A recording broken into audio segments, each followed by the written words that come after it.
Ooh, all righty. Hello, hello, hello, hello, hello. What is going on, void of the internet? What is going on, guys? If you are here, say hello. If you are here, say hello.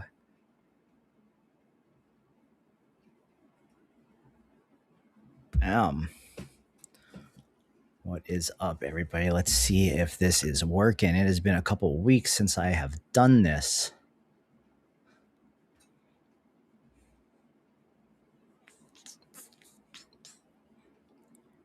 What's up, guys? What's up? What's up? Prism, what is going on, buddy? What is going on? I kicked this on a few minutes early, so I'm going to just kind of hang out and give people the opportunity to join. What is going on? Happy Friday. Maybe no one comes tonight. That would be. Let me say I'd take 2 weeks off. No one comes tonight. What is up, guys? Ty Lightning Bolt. What's going on, man? Going to get started in just a few minutes here. Going to give the usual suspects an opportunity to jump in here. Clumsy, what is going on? What is going on? Wait, let me put the chat on the screen since I'm streaming in a couple different places. Boom. Hey, yo. What is going on, everybody? Happy New Year, Merry Christmas, and all of that stuff. I think, yeah, the last stream was the one right before Christmas, and then we took a nice little 2-week end of the year break. Hello from Italy. Hello from Hawaii. What's going up, dream making?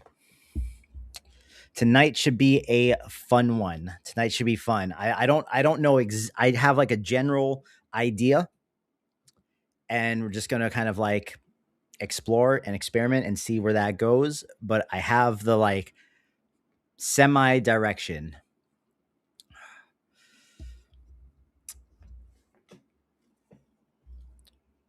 I'm still a couple minutes early, so going to give some more people an opportunity to hop on in here. And yeah, man, a lot of cool stuff. A lot of cool stuff. A lot of cool stuff. For those of you that are in my Patreon, the new Nano banana prompter has been making my life so easy, bro. So easy and so much fun to kind of like experiment and remix things and explore all kinds of different things. But we'll dive into that because that's basically what I'm gonna be using to do everything tonight. Hey man, if you guys are just hopping in here, say hello and let me know you are here. Kev, what's up, buddy? Just made your first banger with the Sunno prompter. I love to hear it, dude. On all of the recent videos I have been making, all the background music has been from my Sunno prompter. All the background music's been from my Sunno prompter. It has been so much fun to just be able to be like, I need this and I want this and I want this and maybe a little bit of this. And then it just gives me something that seems to like work, bro. It just works. And it's so nice because I've been able to make videos that get traction that don't rely on the popular music, because now that I'm monetizing a couple different places, I don't want to rev share with the music because the music takes like 70% of that stuff. On Facebook, the music takes like 70% of the cut of whatever monetization would be on the post. So it's way better to get away from using popular music. Wait, let me scroll down. A bunch of you guys just went and sent messages at one time. One second. So Tony Hustle says, how do you recommend landing paid jobs with tone, bro, without knowing exactly what you make? What's up, Swaggy? Without knowing exactly what you make, that's a hard one to answer. I have been fortunate that most of my biggest paid gigs have found me because of what I do on social and the stuff I do on social. And I do a lot of this. I do a lot of the educational stuff and the teaching stuff. And so I've kind of like I've made sure to not just make videos, but also put myself and my knowledge out there so people know what they're getting. So that's a big part of it. But it's really hard for me to just kind of answer that off of a whim. But what I can tell you is if you want paid clients, you got to be making content and getting views on content that are in line with the jobs you actually want to get hired for and paid to do. That's a really, really big part of it. And then Ty said, random question, just trying to expand my knowledge on this AI space. I use Perplexity and ChatGPT, but not anything content wise.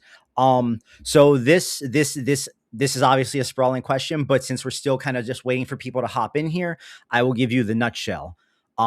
Prior to doing all the AI stuff, I was a freelance videographer and editor, and that was 100% how I made my money. Everything from weddings to doing gigs for Red Bull to I was just freelancing with my camera and then picking up remote editing gigs wherever I could. And I was really fortunate that I made a really stable living doing that. And then it was like at this point, 3.5, maybe almost 4 years ago now, I saw Warp Fusion for the first time because people on Instagram were starting to make these really rough AI dance videos with Warp Fusion.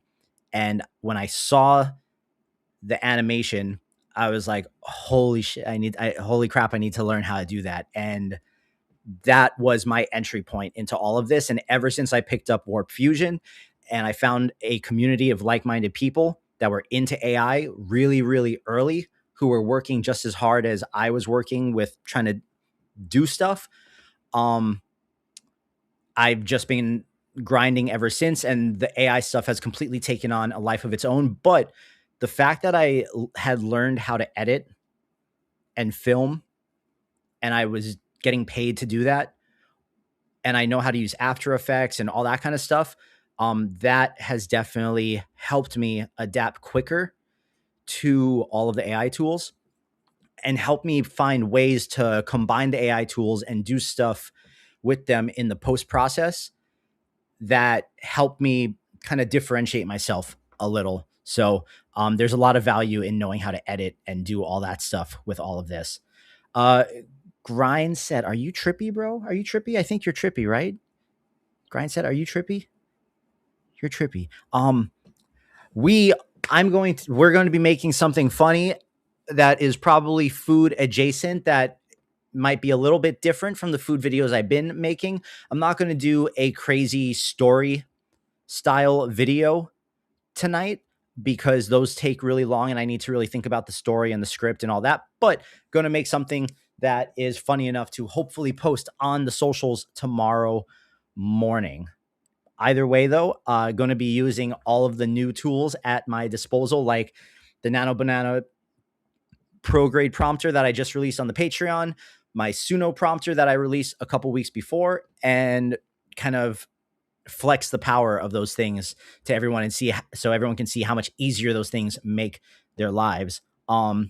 Clumsy, what is up, bro? Enjoying latest videos a lot, especially the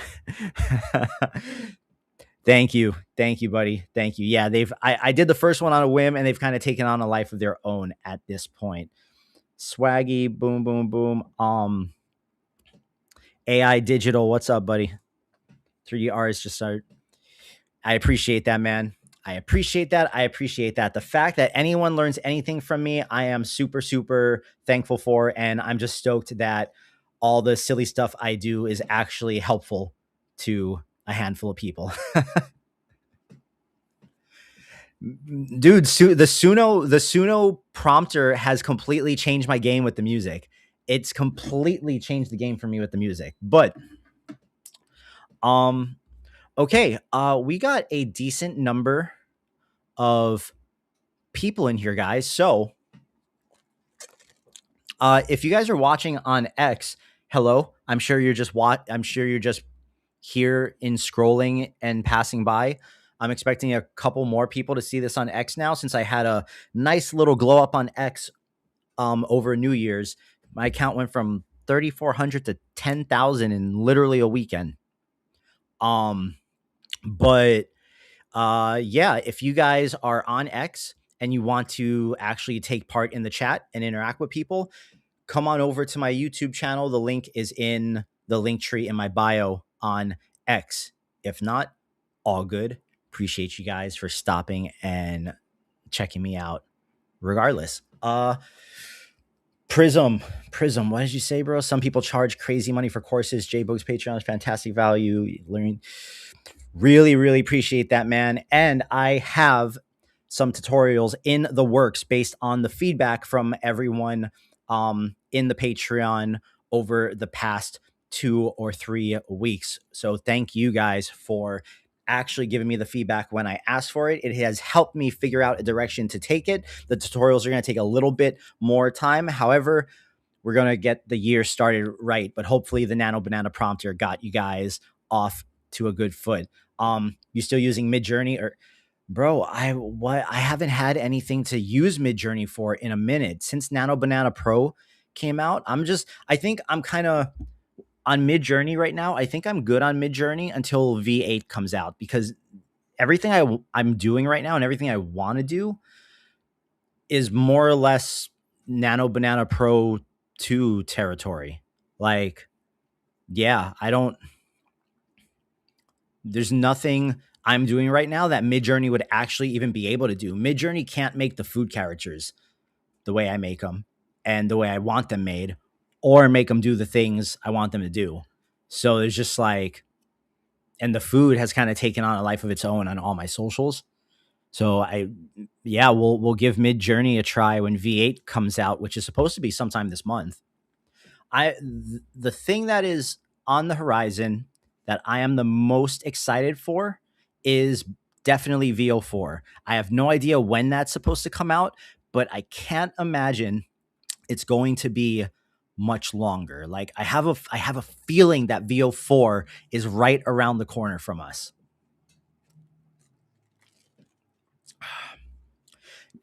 Hey, all you guys that are shouting out the Patreon, I really, really, really, really, really appreciate it, man. I put a lot of time and effort and care into the prompters and the tools that I make for you guys on there, which I hope is apparent in the type of outputs you guys get from them. And yeah, let's start figuring out some stuff to make. Most of all of you guys are on YouTube, so I'm not going to keep this chat open because I want more screen. VV Zombie, what is up, bro? So I got my bigger monitor back. VV Zombie, I do not have a paid course, but I have a Patreon that is completely up to date. And there are a whole bunch of tutorials on there. There are prompting tools that I make on there for your ChatGPT and your Claude. If you want to learn from me, the Patreon is where all my stuff is. I have no intentions on doing a course. At least through doing Patreon, I can keep up with what's new for everyone and not make a course that's going to be deprecated after, a week or two. All right, so let me get my screen going. We are going to make a funny food video that is hopefully I am going to attempt to make this a little different than what is than like the way that I've been doing them. I have an idea and we're going to try to bring it to life. So, where are we starting here?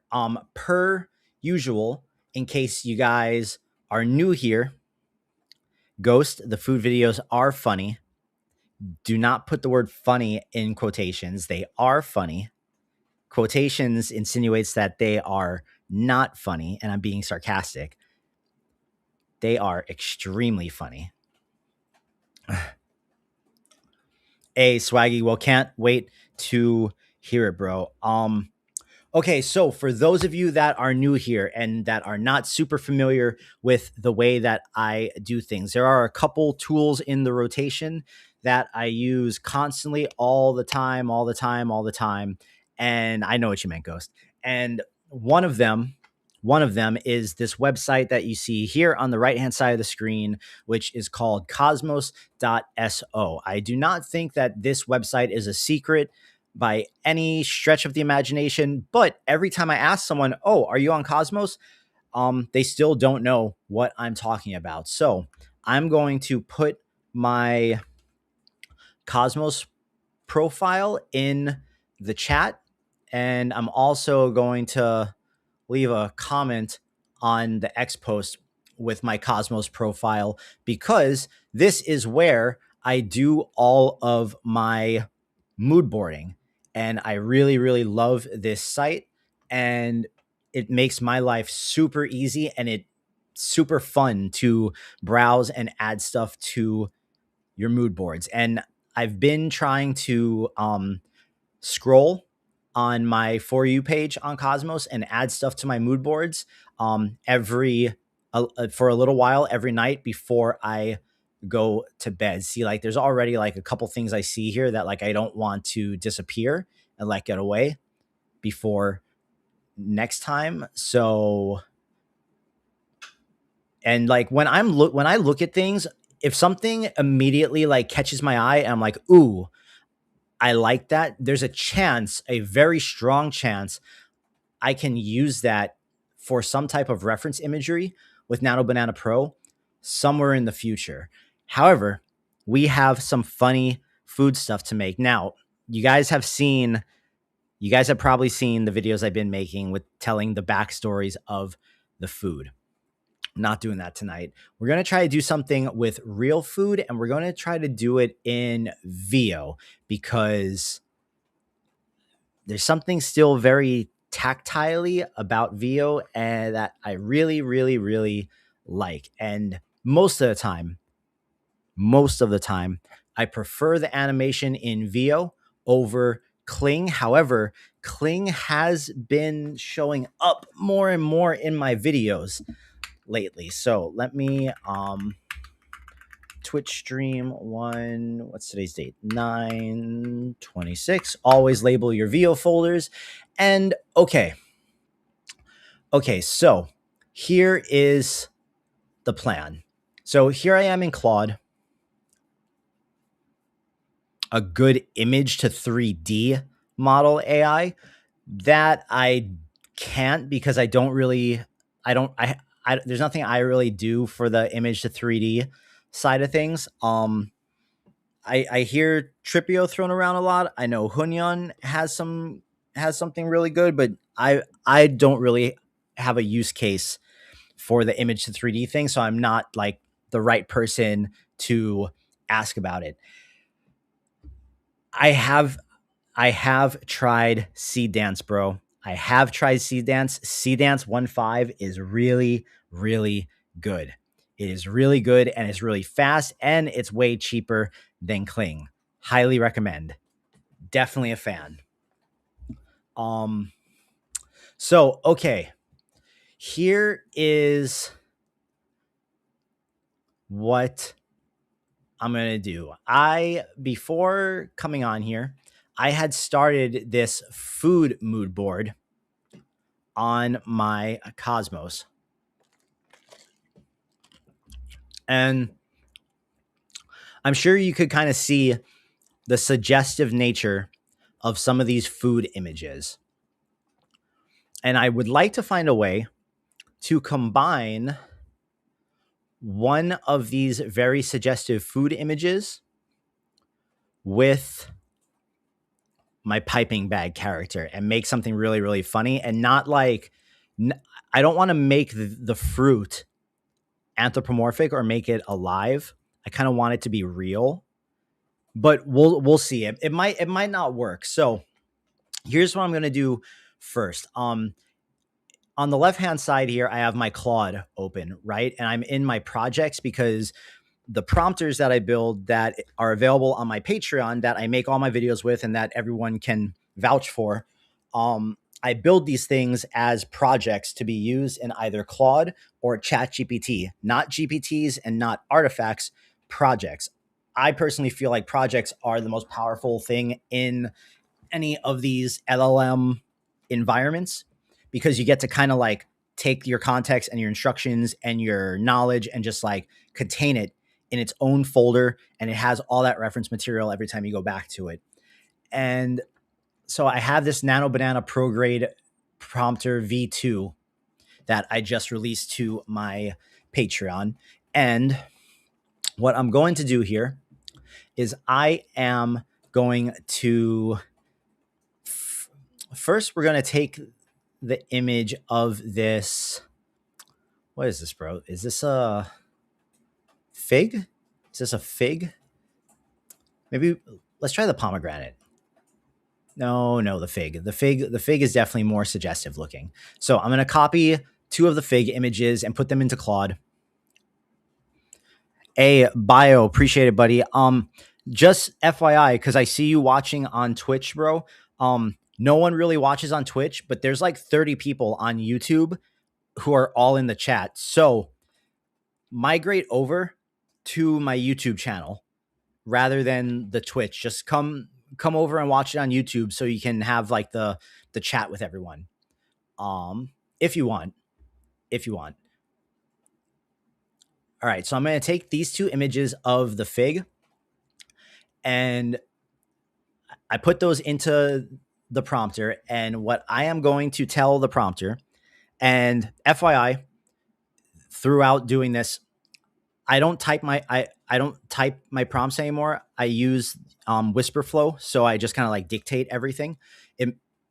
I personally really enjoy it a lot more than the typing. I feel like I'm able to not only work faster, but like get my thought out in a more coherent, cohesive way.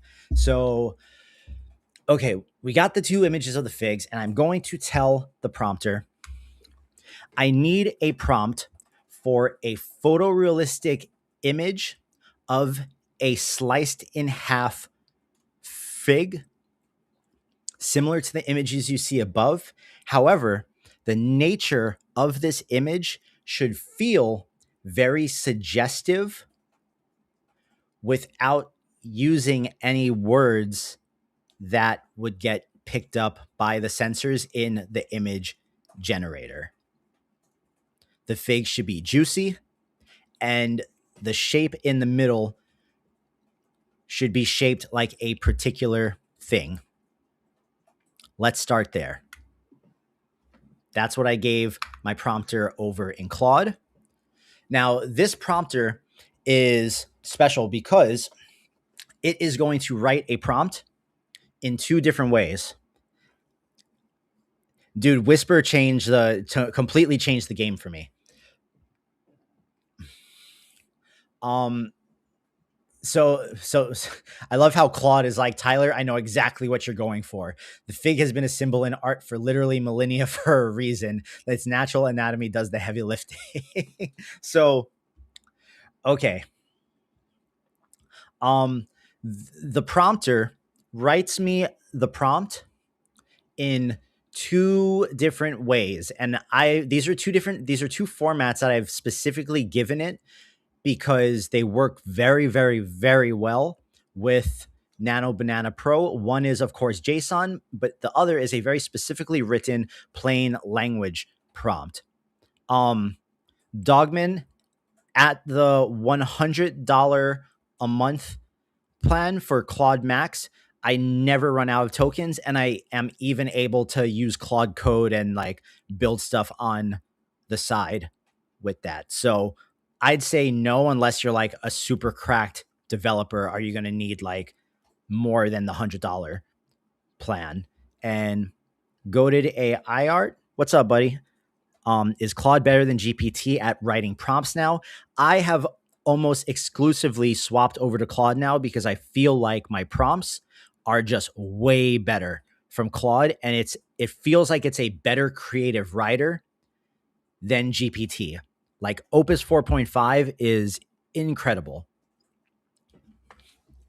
So let's start just generating and see what we come up with here. Hey, Bio, welcome to the party. Welcome, welcome, welcome. So I am generating the images in Nano Banana over on Flow with my Google Ultra plan because I can generate 4 images at a time. They go relatively fast. Yeah, they start at 1K, but you can always upscale it. Overall, I'm super happy with the quality that comes out. Okay. Okay, so this is a really great starting point. This is a really great starting point. I actually really like the, like, whatever is going on here.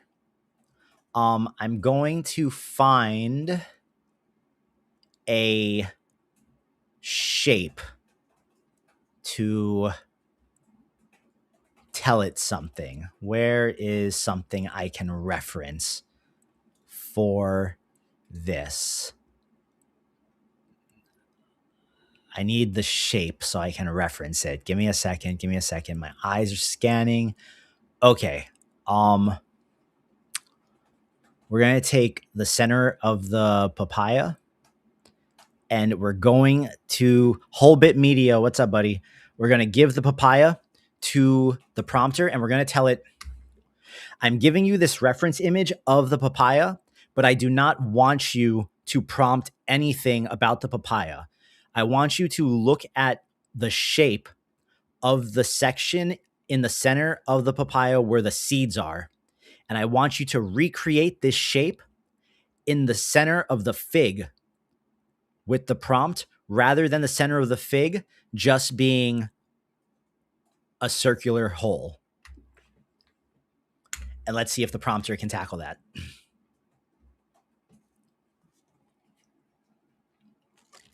The only thing that's really annoying about Flow is every time I swap a window somewhere, I have to come back down here and change the outputs back to 4 because it always changes back to 1. So, okay. Boom. Let's see if it gets me closer to the shape I'm looking for in the center of the fig. And I always run both the plain language prompt and the JSON prompt at the same time because one is always better than the other. Sorry if you guys can hear the beeping. Our rice just got done cooking.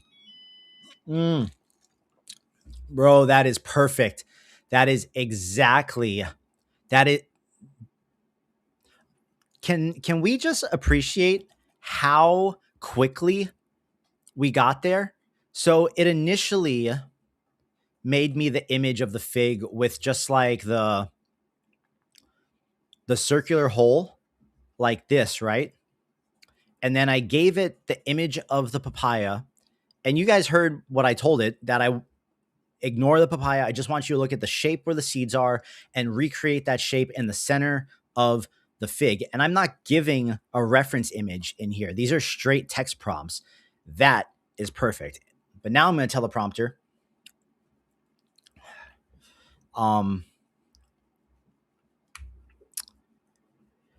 now I would like you to do that same prompt, except let's put this fig in a warm, softly lit, modern home style kitchen on the counter. And make sure the juices dripping from the fig are obvious. Goated said, hey, bro, I've been meaning to ask, as a fellow AI creator in the space with about 350,000 followers, what do you think I should start doing to, so Goated, because you do a lot of anime stuff, bro, you're going to have to figure out a way to do some type of merch or move your stuff into YouTube or onto a platform that actually monetizes, because Instagram doesn't monetize anything. Like, when I post on Instagram, I had been, every time I post a reel to Instagram, the reel also shares to my Facebook page. And I never really went um, went to Facebook. I check Facebook maybe once a week just to catch up with old friends. But I went to Facebook one day. I was like, oh shit, I have 20,000 Facebook followers. And I looked and like all the reels I'd been posting on Instagram were just like crazy, had crazy views. And so I started taking it more seriously. And within like a couple weeks, my Facebook was monetized. But Facebook monetization is very random. They don't tell you what you need to do. They don't tell you how you get it. Just one day you open up your Instagram and you get a message saying you're invited. So that's obviously the more steady thing for you to do is figure out merch or a product you can sell and link it to your reels or start a YouTube channel. Okay, so we got the fig, bro.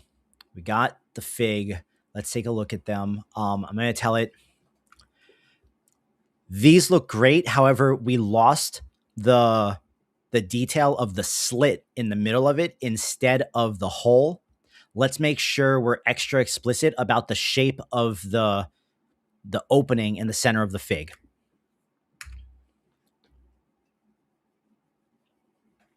VV, I appreciate that, bro.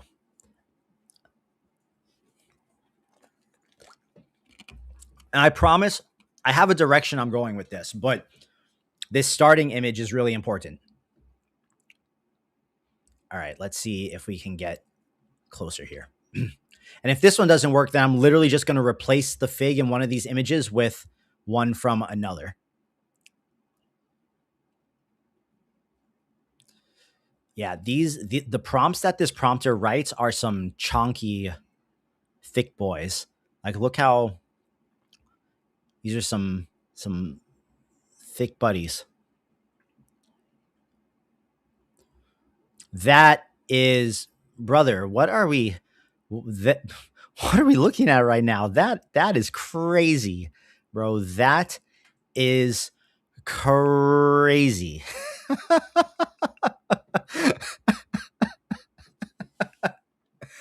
Oh my god.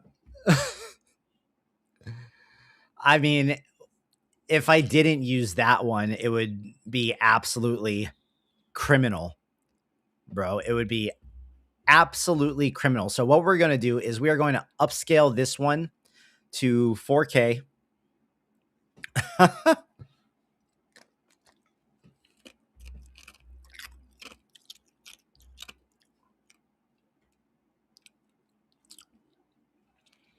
We're going to upscale that one to 4K. I'm going to drop that in the folder.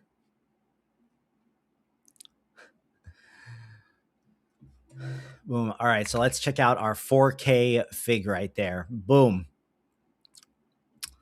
That, and we got there in 3 prompt iterations. But what I want to call out is that, like, look how thick the prompt was that got us there. And that was just from kind of like explaining it, right? We're just talking about it and explaining it. So we got the fig. We got the fig. I have a plan. Kind of. I kind of have a plan. What I'm going to do is I'm going to add this to the prompt and I am going to tell it, remove the juices that are dripping out of the fig fruit. I'm curious if it'll edit this image because the image does look very suggestive. Even though it made the image, I want to see if it's going to deny the image because it looks like something else. But because it literally is a fruit, it might just let it go. Because these models have, oh, nope, we're good. But it changed the shape of the center. So we're going to say,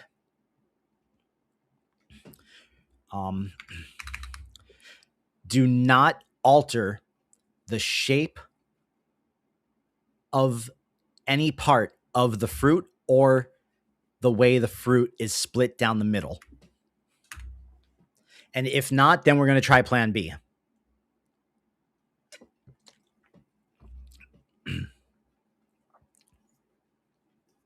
Bop, bop, bop, bop.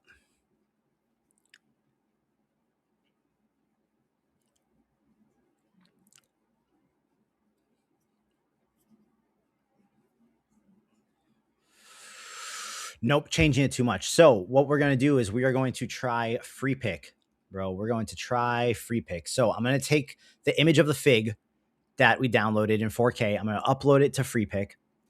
We're gonna change this to 9:16, 2K, and I'm gonna tell it remove the dripping juices from the fig fruit. Do not alter the size or shape of the fruit or anything else in the image.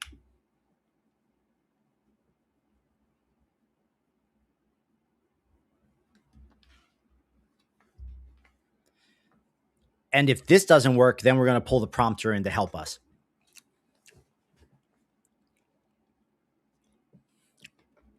Do not change the ingredient. Okay. Do not change the ingredient. Also, I'm sure you guys all saw the thumbnail that I used to advertise the stream. This was the one that was a very close competitor to the one I ended up posting of me with the 3 cinnamon rolls. This one was very, very close. This one too. This was very. This one was very close for the thumbnail.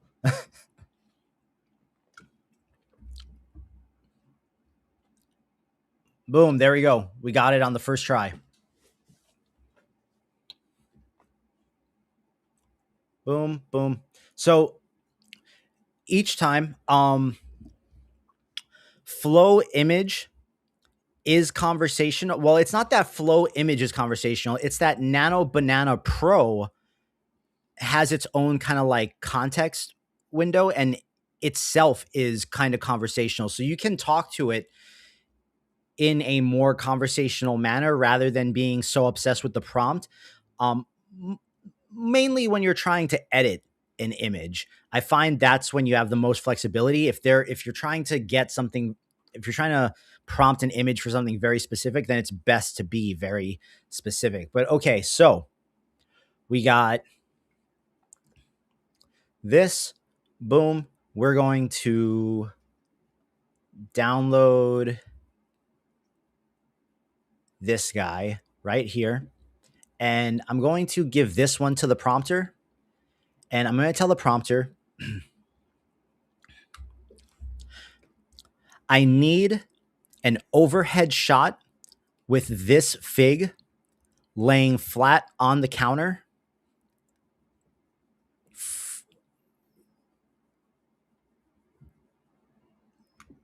I think that's all I need.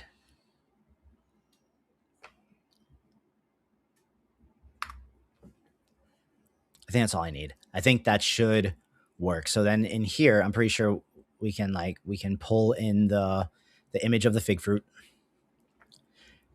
I promise this will probably all come together once we get to the video part.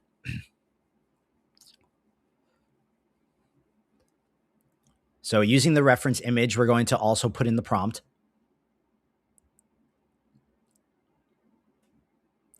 Flow does not remember what was made. Every prompt is a brand new prompt. There's no context window outside of the prompts you're giving it. If you want to refer to something, you got to give it the image. My brother, you are watching us make figs. We are making figs, bro. I feel bad for anyone that is missing this stream. Yo, these look crazy, bro. These look crazy.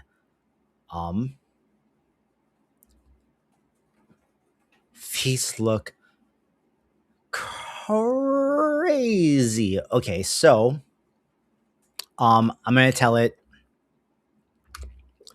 do this one more time, except we need to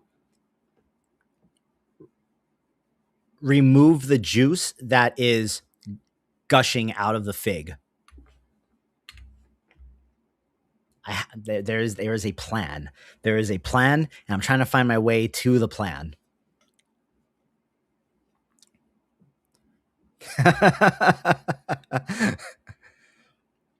Hey, bro, I did a video one time of just a banana growing out. Here, wait, I'll pull it up. I'll pull it up so I can show you guys, because so you can understand what type of audience there is for this stuff. Where was the original banana one that I did? One second. Right here, this one. 2 million views on this, bro. 2 million views.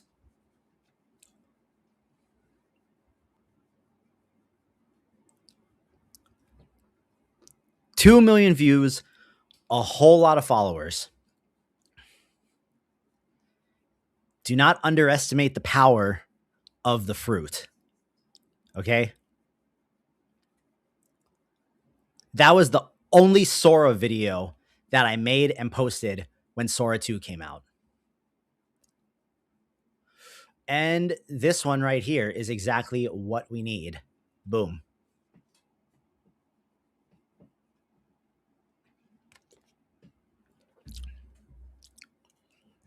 So wait for that 4K to download, and then we can start having some fun with this.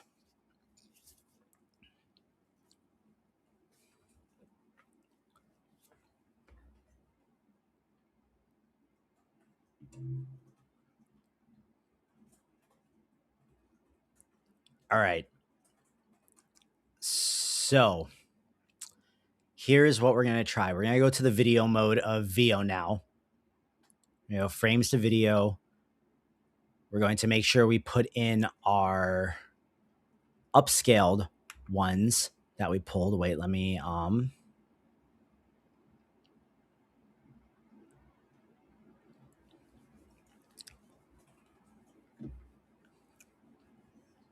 the power of the power of whatever you want to call it.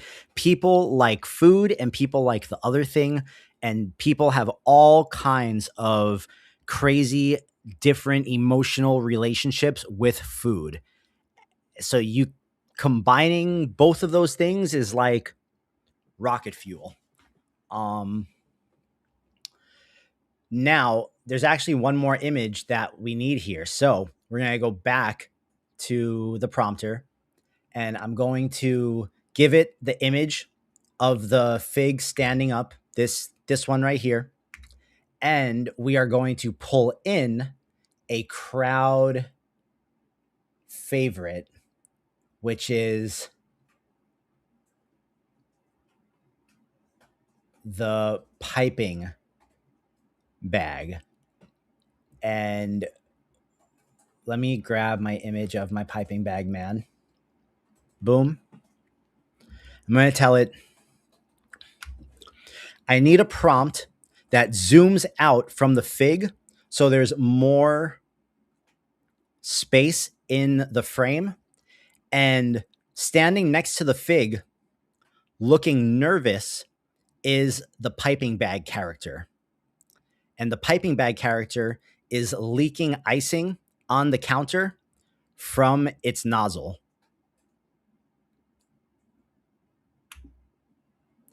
The piping bag character should look nervous that he's standing next to the fig fruit. And we're going to go back to images. We are going to upload our boom. We're also going to upload our piping bag man. Hey, bro, I'm just going to put it out there. I am not a fan of Higgsfield. I think there are much better services. I just think Higgsfield has amazing marketing. All right, so we got our piping bag character. And we're going to try both of these prompts, and we'll see what happens.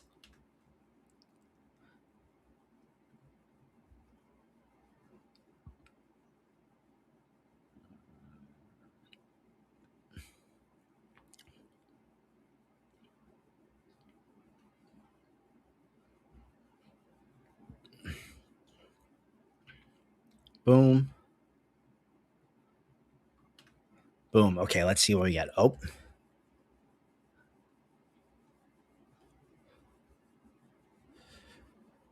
okay. Almost. Almost, but now we're going to tell it the piping bag character should look nervous but mischievous at the same time. And it should be bigger than the fig. So the nozzle of the piping bag should be about lined up with the fig. And the fig should have the juices gushing out of it now and dripping onto the counter.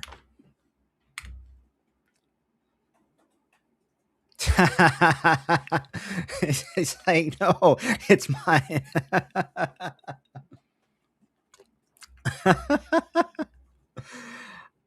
I love this. I love this character, man. The piping bag is my man. This is my pride and joy right here.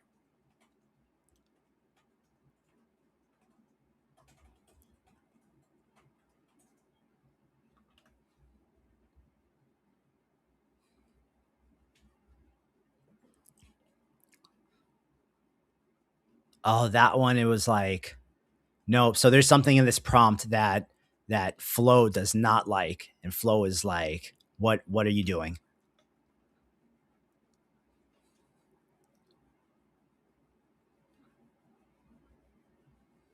But I'm curious. So let's see. We're gonna put back in our dripping one here, and let's drag in our piping bag character here, and let's put the prompt in that got rejected from Flow into free pick and see if free pick runs it, which it often does. So let's see.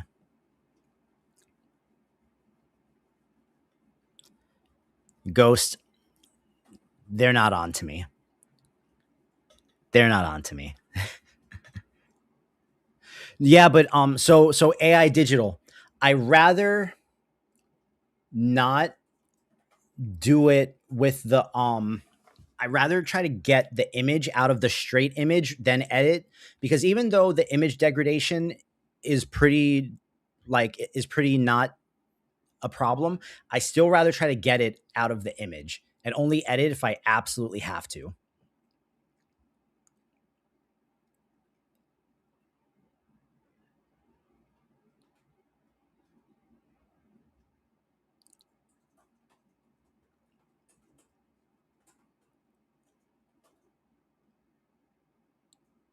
Okay. So free pick ran the prompt that Flow would not, but there is a little bit of work here that we got to do on piping bag. So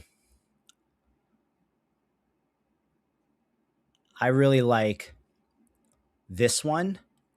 I'm going to add this to a prompt, and I am going to tell it. Actually, we're going to add this guy to the prompt too, and we're going to say, replace the piping bag character in image 1 with the piping bag character from image 2. And make the character looking in the opposite direction as the fig fruit.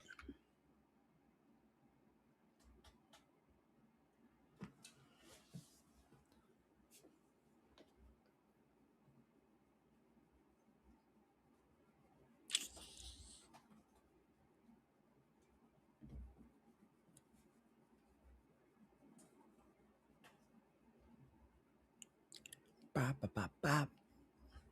See what we get here.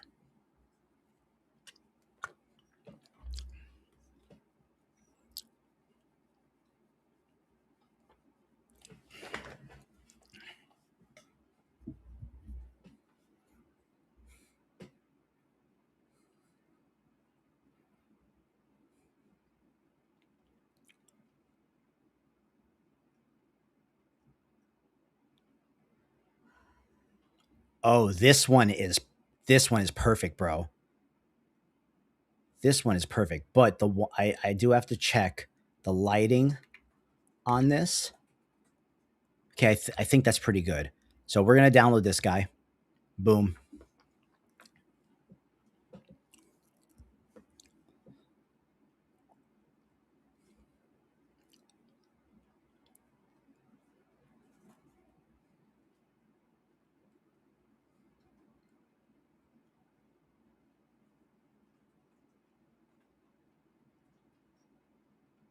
Boom. Okay, so let's try some experiments here. I'm going to go from my Nano Banana Pro prompter to my VO 3.1 prompter that is also available on the Patreon. I'm going to give it the image of the fig from the top view and the image of the fig standing up with the stuff dripping out of it. And I'm going to tell it I need prompts that are rooted in reality, no glow effects, no transitions, no film flickers, no lens flares, that get me from image 1, the overhead view of the fig fruit laying on the counter, to image 2, the fig fruit standing up, leaking its juices onto the counter. I would like this to happen with the fig fruit first pulsating and lightly rippling in the center of it as the center of the fruit begins to breathe and retract. And as the camera pulls back, the fruit rocks itself to the next position of it standing up, and the juices begin to leak out of it. No dialogue. This should be ASMR only. Now, this might not work. This might not work, but let's just see. If at the very least, it should be interesting.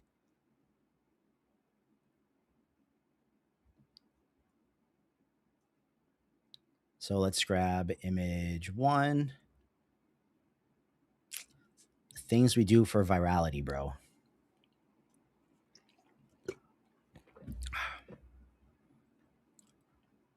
And we'll grab image 2.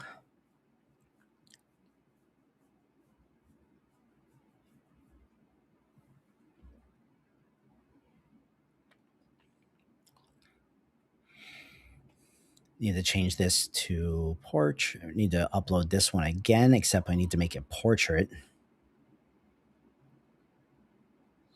There we go. And now we have 4 prompts because my prompter gives me 4 different prompts at a time. So we're going to use VO 3.1 fast. I only switch the quality if I feel like quality will make a difference. And we run 2 at a time.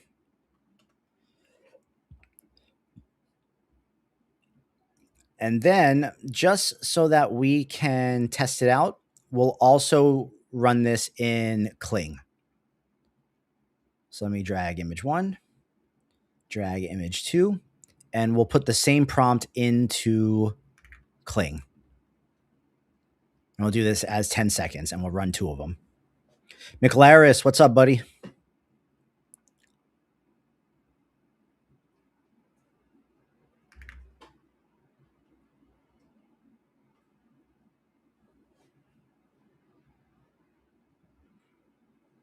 Let's see what the figs do.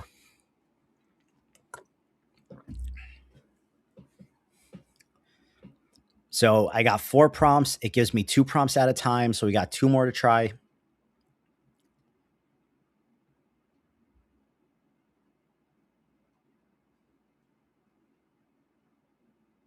Close. That is a wild first frame, bro. Let's run this one. Let's run these next 2 while we're checking these out.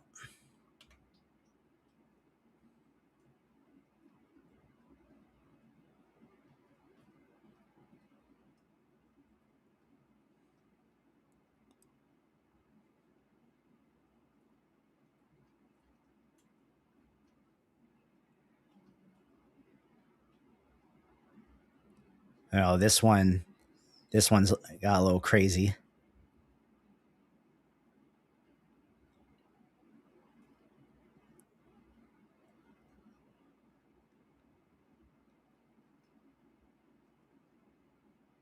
That one got a little crazy.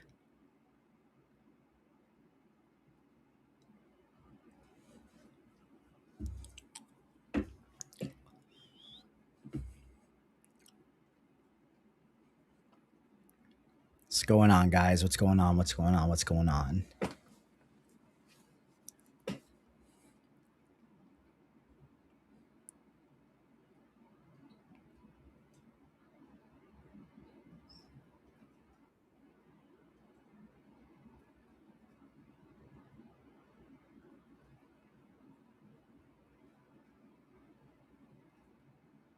Oh, that one would have been good. That would have been good. That would have been good. Oh, oh my. Oh, that, bro, that was perfect. That one right there, bro. That's perfect. Right there. That's perfect. So, you know what? We're just going to download this one before we go anywhere else just so we have that. And I'm going to label this one as 1 because that's the first shot. Michael, what's up, what's up, bro? And but for let's look at the last batch just to see. Oh,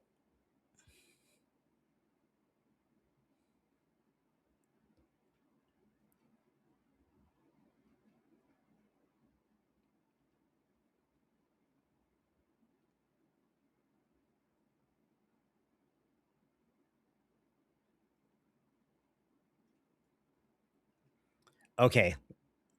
Before we continue, let's see what Kling did. Oh, oh, no, no, no. Okay, and Kling was like, "Nope, I know what you're doing." And on the second prompt, Kling was just like, "Nope, I know what you're doing." All around, which I find very funny because Kling is usually less censored than Vio, but it's like they they have their particular things that they're not willing to do, which is why you need multiple tools. I mean, either way, this one is perfect. That's perfect. And we can fix this even more. And if you guys stick around to the end, I can show you how we fix it with Sora later. But now I'm super happy with what we got there. So now I'm going to give it the image of the fig standing up. And I'm actually going to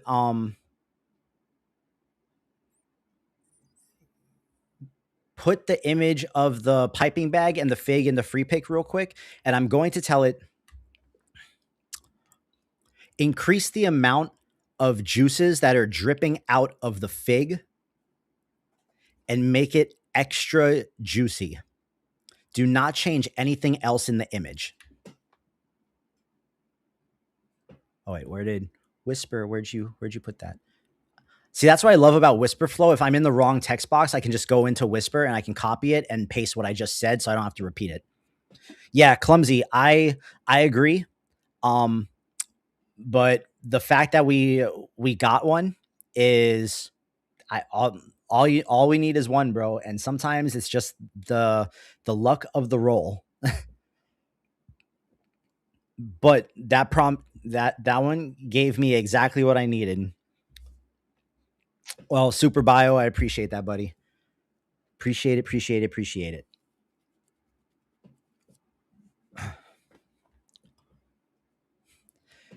I want to do something that was really light and really funny that people can laugh at, that would be like a cool way to show you guys kind of how we work around the sensors a little and how we can make some like precarious things while still,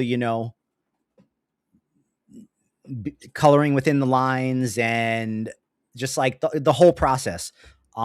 Okay, wait, let me see here. That looks a little beat up. Let's try that one more time. The inside of the fruit needs to remain intact. The only thing that should be changing is the amount of juices that are dripping on it and the size of the juice puddle beneath it.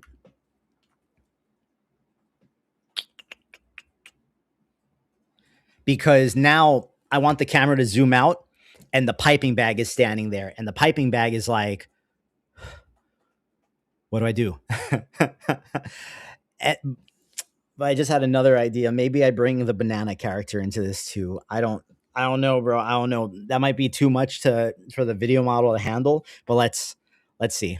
Let's see. Maybe the banana and the piping bag are like trying to figure out who gets the fig. Let's just wait and see.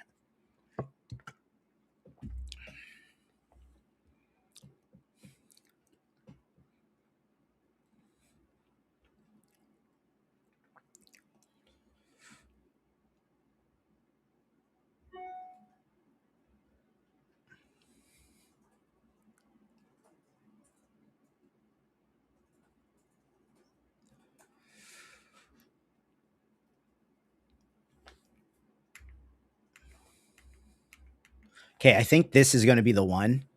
The other ones are a little too got actually let's try this one. Let's try this one. Let me try to upscale this to 4K. Let's just see how it goes. Let's just see how it goes. Upscale this image to 4K. So I started when Sora 2, I started on Sora when 2 came out and recently discovered Grok's capabilities. Never touched GPT, was always mostly interested in video generation. Brother, the LLMs. So I use the old Sora, the V1 Sora, exclusively to help me tie all my videos together. And I'll show you guys at the end what I mean. I put a short tutorial on this on my X timeline. That's not too far down if you scroll down it on my Twitter profile.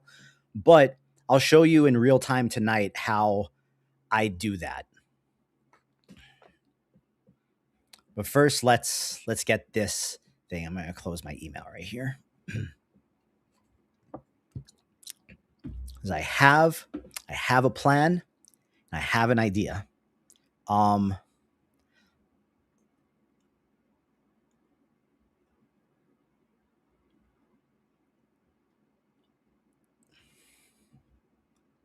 I've been logged out. No, bro. No, bro. Log me in. Log me in. Sorry, 1 second, guys. Let me get logged back in here.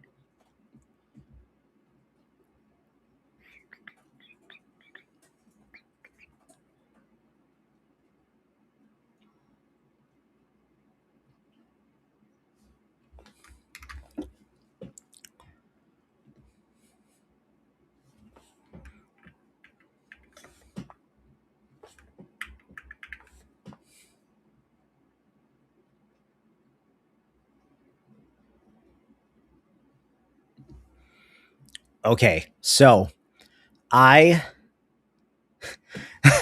covert zebra. We're just it is a juicy fig fruit, bro. It is a juicy fig fruit. You need to get your head out of the gutter, brother. You need to get your head out of the gutter.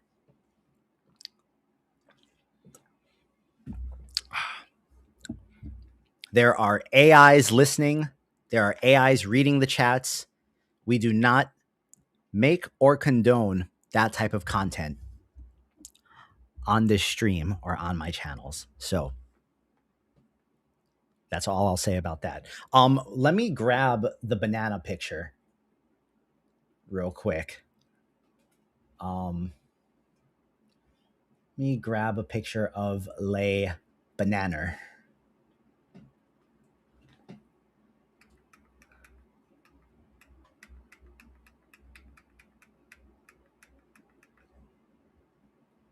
Give me 1 second here. Banana.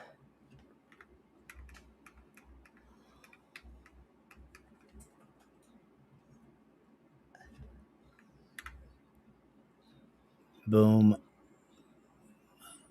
Okay, wait. So we need to take this one here. Need to take this one here.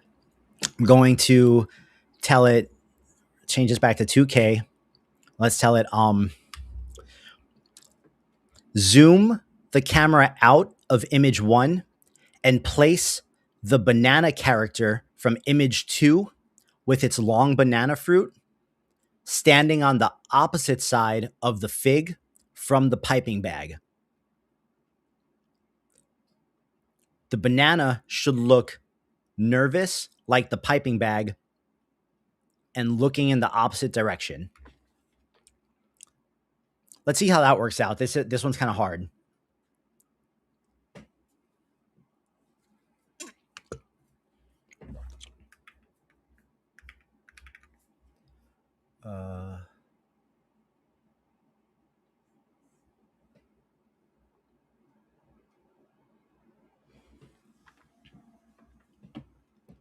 Because this is the picture of the banana that I gave it. I gave it the picture of Mr. Big from my banana story. So let's see if we can get the banana in the picture.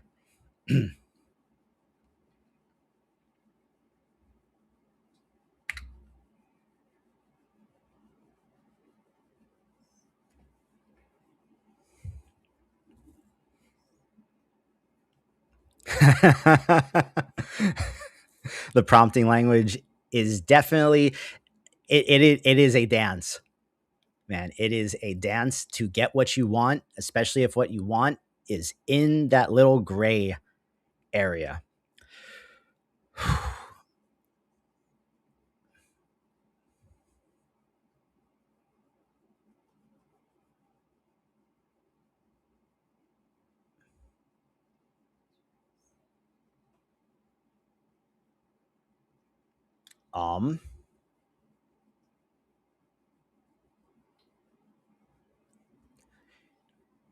I think this might be asking a little too much, but you know what? I'm going to bring the help of Claude back in. So let's go back to the Nano Banana prompter real quick. Boom. Let's bring in the picture of the banana. Let's get this picture, and we're going to tell it, I need a prompt to pull the camera back in the image of the piping bag and the fig without changing anything about the piping bag and the fig. However,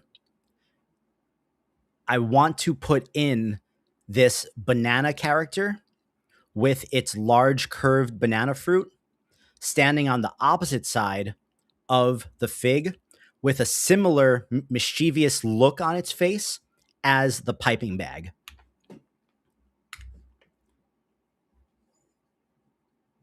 And so what we're going to do here is we're going to come back to free pick. We're going to grab this image and bring this in here. We're going to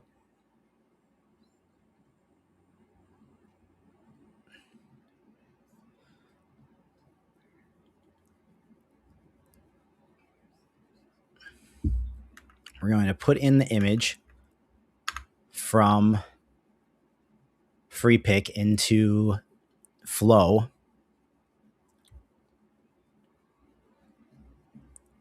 We're going to put in the picture of our banana man. Let me go find him.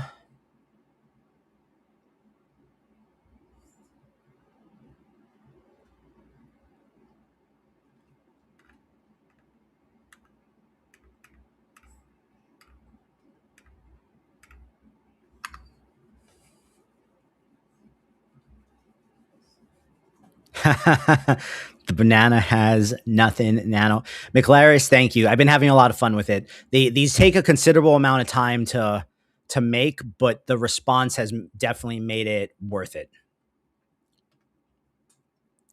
Okay, it'll be interesting to see what this does, or if it just denies the. Okay, so um, Flow denied the prompt, so we'll just keep Flow to the videos, and we'll try running this again on free pick. Boom, and then we need the JSON prompt, and we'll do 2 for each.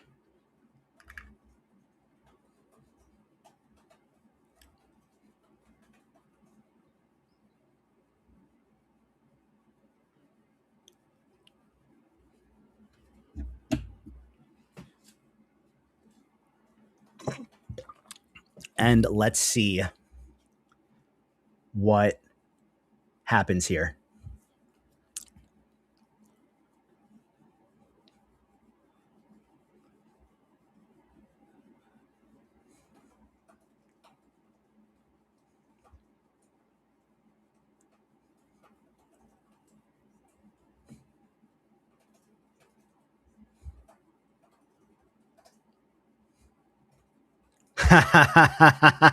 That, bro, that might work. That one right there, that actually might work. Let's see what this. Okay, this one, the JSON prompt changed everything a bit too much. Nope, I think this is the one right here. Let's upscale this guy to 4K. Upscale this image to 4K. Yo, the video that I posted today, the cinnamon bun one, I was really excited for that one to hit Facebook, because these stories that I've been posting, as I know you guys are kind of curious about monetization and whatnot. The Twinkie story that I posted got like 600,000 views on Facebook, and in the one day that one was up, it made almost $200 because of the length of it, and I didn't use anything copyrighted. The music was from Sunno, so there's no copyright on the music, so it was just all original. And I was like, oh, these story ones are good for the monetization. I posted the cinnamon bun one today, and Facebook was like, this technically abides by our policies, but we can't monetize this.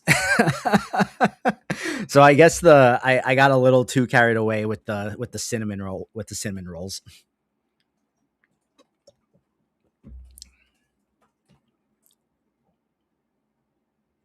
All right, bro. That is amazing. We're going to download that.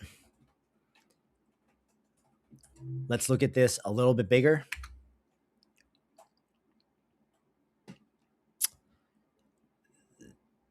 Tell me that's not insane looking. That is insane, bro. Insane. So now we're going to go back to our VO prompter. And we're going to give the image of the fig standing up and the image of the characters. And we're going to tell it, we now need prompts that get us from image 1, the fig standing up, to image 2, a zoomed out scene where the two characters come in from each side and are revealed as the camera pulls out. As the camera pulls out, the center of the fig is pulsating and breathing as it gushes out more wet fig juice and drips onto the counter. The piping bag character looks excited as it's leaking icing on the counter, and the banana looks mischievous. No dialogue, ASR only. And what I'm going to actually do here is copy the last part of the prompt where I basically told it exactly what I wanted. And while it's writing those video prompts, I am going to give this the two images, and we are going to try it with just the plain language one. And then we're also going to try it with the prompts from the prompter. Beyond cached, I don't know what you are talking about, brother.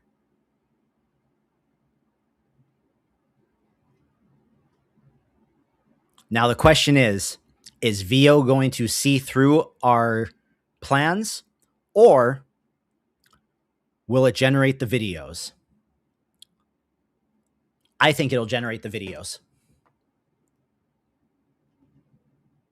but also it might not. So, okay, so we'll try the plain language one, and we'll also do the first prompt from the prompter. And we'll just run two at a time so I don't get it like canceling prompts. Because when I start throwing too much at it, it's like, nope, you're doing it. You're requesting it too fast. You're requesting it too fast. So, Michael, that is what I'm going to show you guys, because this one is what I just said. Those are the exact words I just said. However, these video models have extremely good understanding, and if you look at the prompts, the way that the prompts are being written here, it tells the video model what it wants to happen in 2-second increments. And depending on what you are trying to do, there are a number of things that I make that there's no way just a simple 3-line prompt would be able to get, especially when it comes to like motion graphics and logo animations and stuff like that. There's a lot of kind of complexities that you can do that you can only go deeper with really longer, complex prompts. And if you only ever just talk to it in like a simple, like this thing does this and then this thing does this type of way, you're leaving a lot of untapped potential on the table. All right, let's see here. I can't. Oh my God.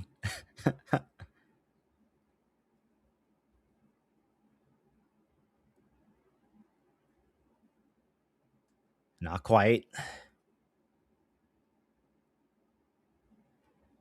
Okay, so sometimes VO, and we're actually going to try these two in Kling, even though Kling was like no before. No, I don't want DeepSeek. Let me just drop them in Kling before we keep going with VO. That way things can be generating while we're doing other things. Because like VO, one of its weaknesses is actually the start frame end frame, where it changes the start frame and the end frame in the in between way too much sometimes. Like it doesn't stay faithful to the end frame.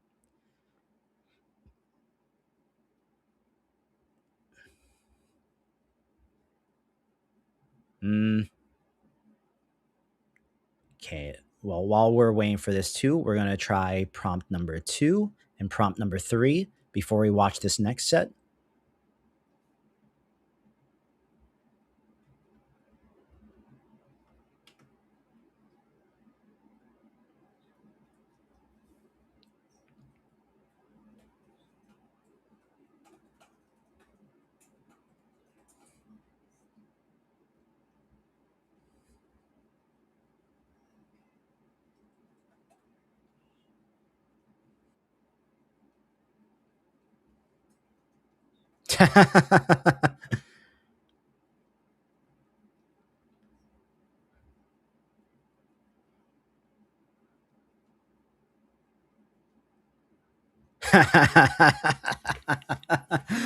Hey, let me see that one again.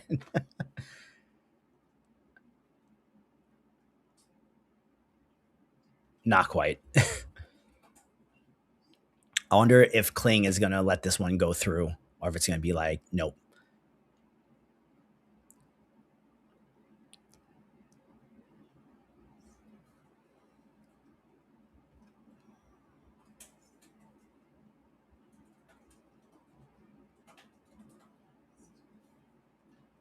Oh, oh my.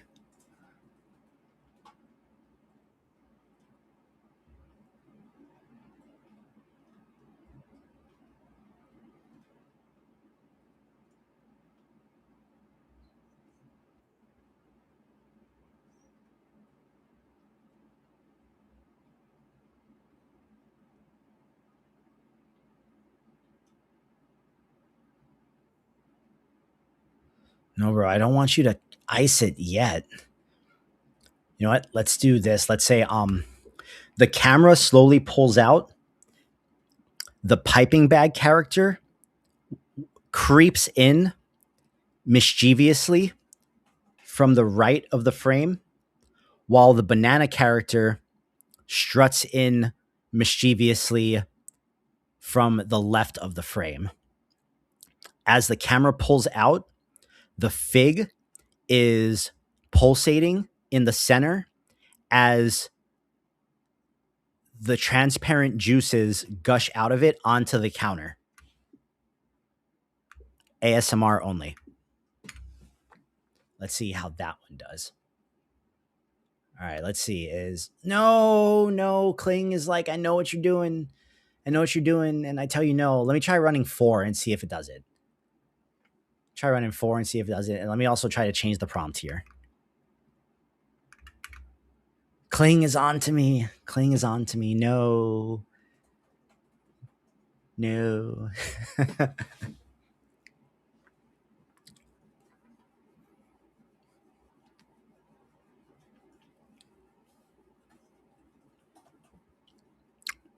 I'm on a mission. I'm on a mission. But this is kind of what I fight with on like a daily basis with the stuff that I've been making, is like figuring out how to get what I want based on the safeguards that are put in place.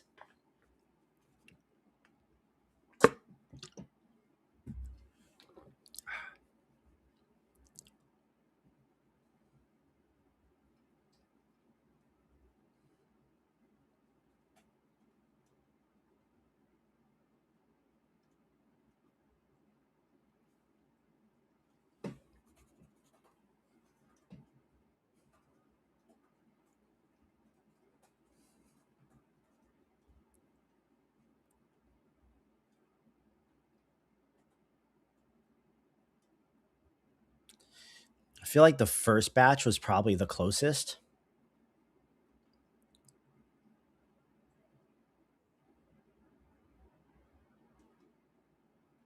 It's like the first or the second. Okay, you know what? This batch I think was so close that I'm willing to try this one on quality and just see what it does.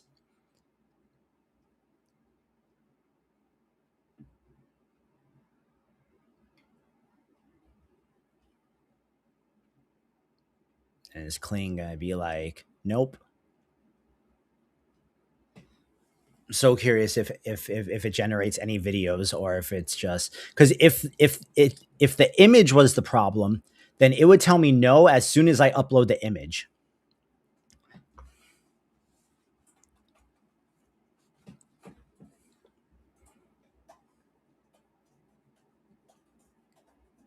Okay, one said no.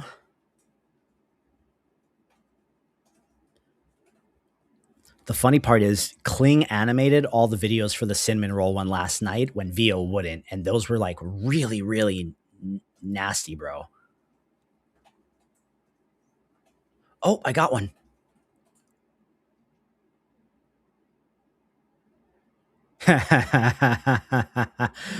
Oh, we got another one. Come on, come on, come on. Oh, oh, oh, oh, that might work, bro. That might totally work. Look at that.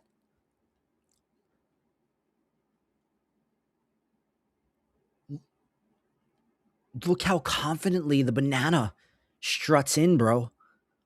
Look at that. It just dun, dun, dun, dun. Oh, it gave us all of them.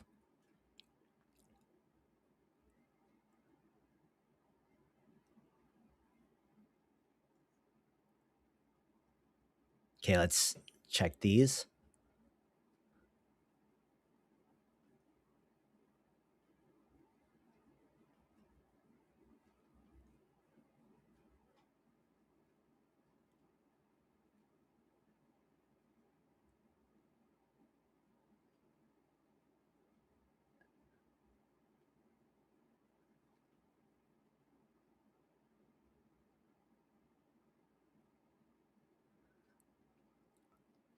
Okay, wait. Let's do this one again, and let's tell it. Let me see what the how the prompt said.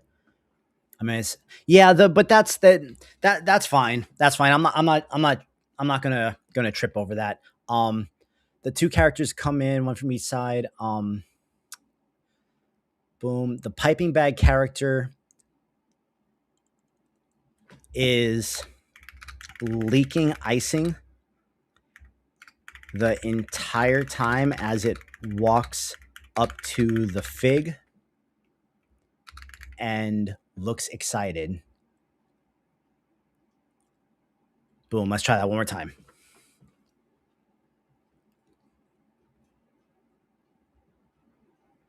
So this is the quality one. Mm,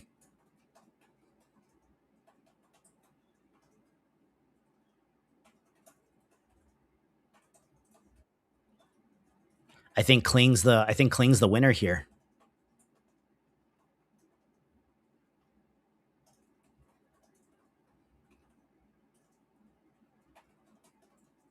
Yeah, Kling is the clear winner for this particular frame.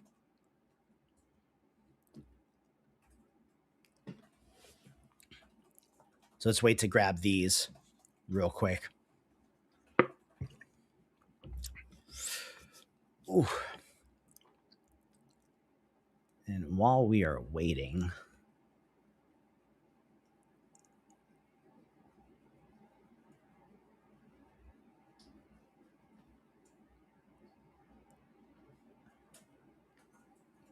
boom, awesome. So now, after these characters walk in, there needs to be a payoff. There needs to be like a finale, a payoff, something. Um, drippy, drippy. Sometimes, bro, you just gotta give the people what they want. And I don't know if you've seen the numbers on these videos, but also too, like, I needed to get away from working with other people's IP. At the time when a lot of people followed me for the anime characters and the grills, my entire account for those 6 months was built on anime IP, which are other people's characters and other people's intellectual property. And there was nothing there that I could in any way, shape, or form really make my own. And that's also the reason why you guys don't see me doing anything with. I try to stay away from celebrities and real people's likeness because that's not something that I want to do.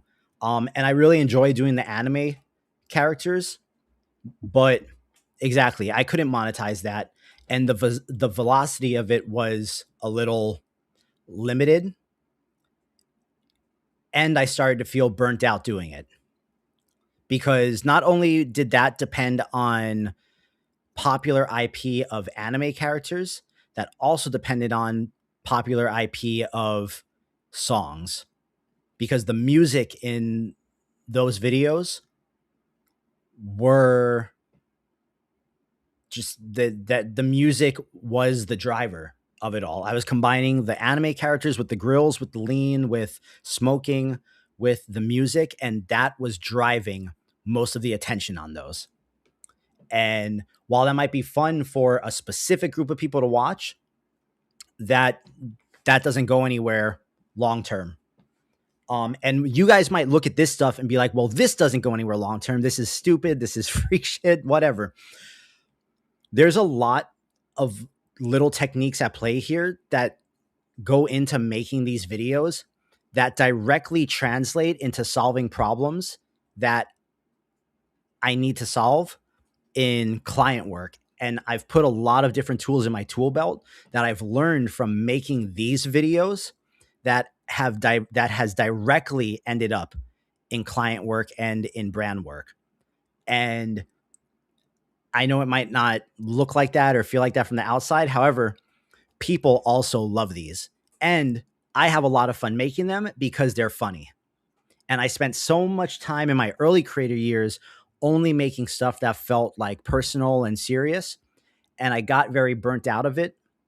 And there's a time for that. But right now, I'm having a lot of fun making people laugh. And every being completely honest and totally objective, I moved away from doing the grills stuff with the anime characters too, because at the time I stopped doing it, everyone was starting to try to copy what I was doing. And I know that's going to happen eventually when like you set fire to a trend, but I rather run in the opposite direction of what everyone else is doing most of the time, unless I can find my own spin to put on it. Like everyone started trying to make the anime characters with the grills and do the lean and with the big chains and to the music, and tried editing it the way that I edited it. And I got so, every time I would see one that was clearly trying to do exactly what I was doing, but it wasn't hitting the same way that I was doing it. Um, I would just be like, why can't these fucking guys just do something or like come up with their own spin? At least put your own spin on it. But um, yeah, yeah. I don't want to be doing something that I feel like everyone else is also doing. So that was a really big part of it too. And also too, let's be honest, bro. What are two things everybody wants, needs, and has some type of like deep rooted, very emotional feelings about? No matter what their religion, political beliefs, culture, whatever it is: food and sex. And everybody wants those two things. Everybody wants food, everybody wants sex. Some people can't get the latter for whatever reason. And so they either hate these things, they love these things, no matter how you cut it, because those are two things that everybody wants on like a deep emotional level. These videos draw out insane reactions from people. And that's kind of where I'm having fun right now.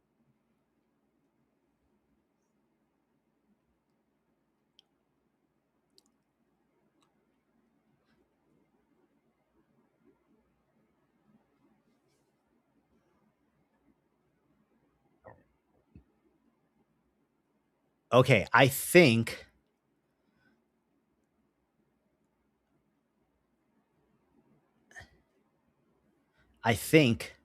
one of these, let me watch these one more time.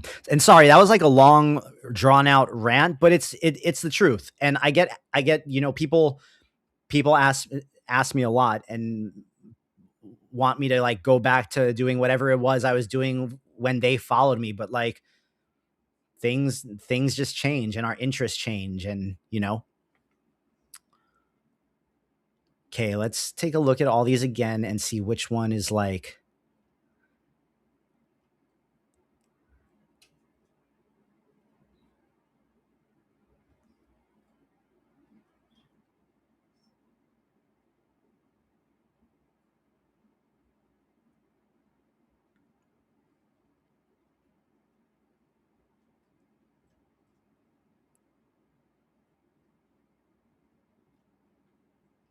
I think that might be the one. I mean, just look at the others below it real quick.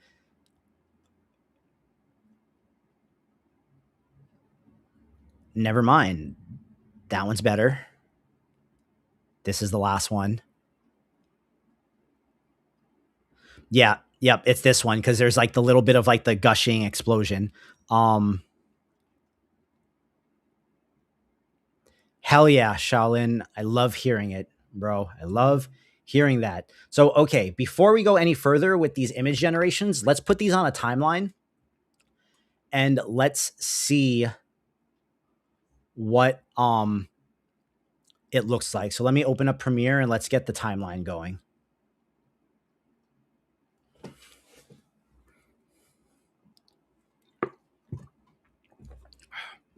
Shaolin said, Jay tried using your Nano Banana upgraded prompter for the image gen. I think it gets rid of the yellow tint.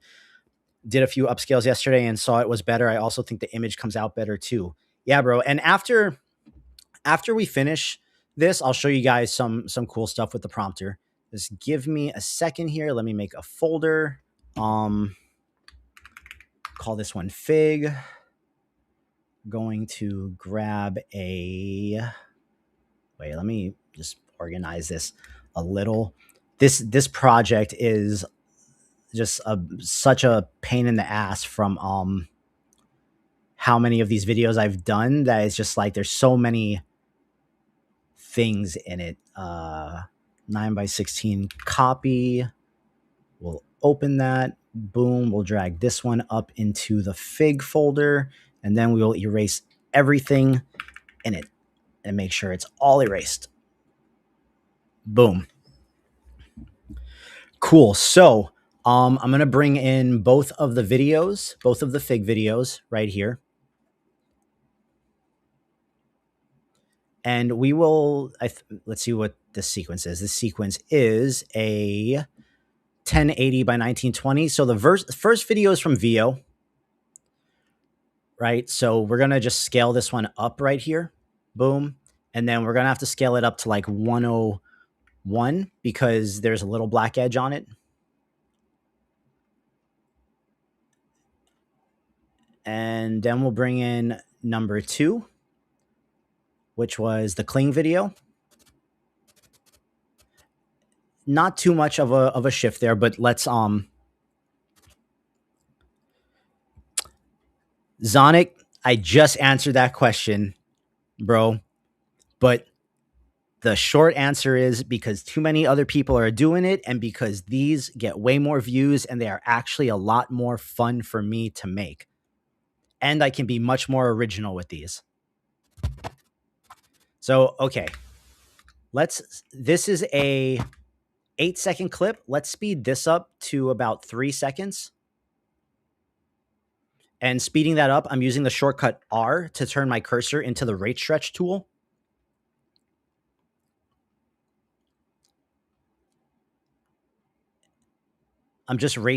So when I'm doing this, I'm not actually cutting the clip because I'm on the rate stretch tool. So I'm actually just like speeding it up and slowing it down every time I drag it. So I'm going to bring this to 3 seconds exactly. And then I'm going to bring this one back and let's see how fast that feels. Take away the audio because we'll redo the audio ourselves later. Okay, wait, maybe let's try 4 seconds on this. So we'll bring the playhead to 4 and we'll drag this to 4. Boom, boom.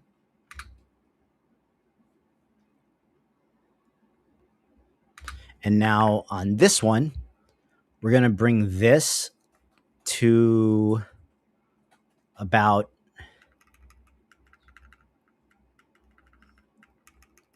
let's try 8 seconds and see if that feels too fast.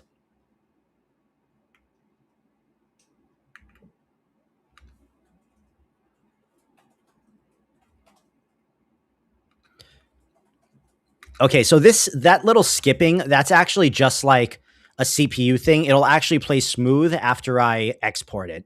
So don't worry about that little skipping. Right now, I'm scrubbing through it with the arrows just to see it just to make sure the skipping is actually just like a rendering thing. So that's just like a preview thing.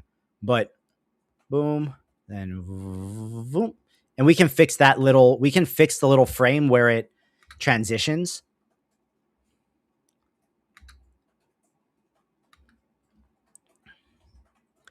And here, we're actually going to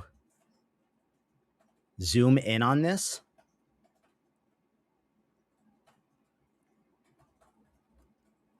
And we're going to keyframe it. So we're going to go to the end of the clip.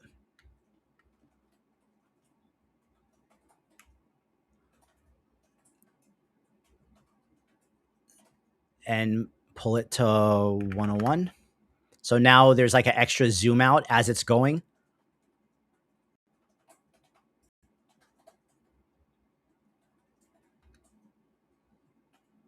And I'll show you how we fix this after the fact. But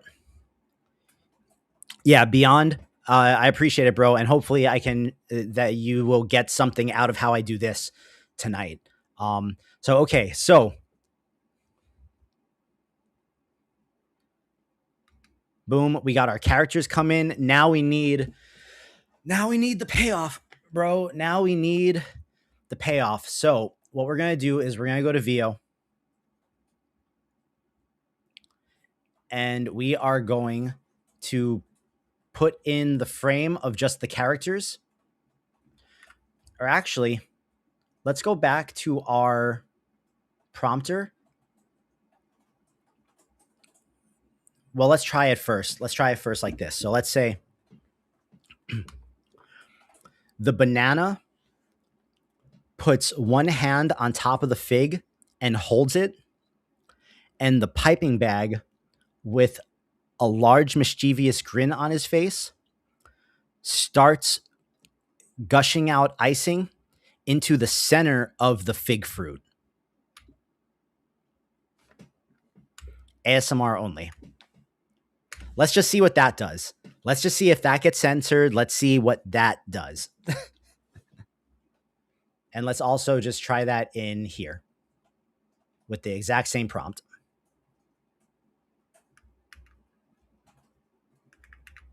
But we'll only do 2 of them.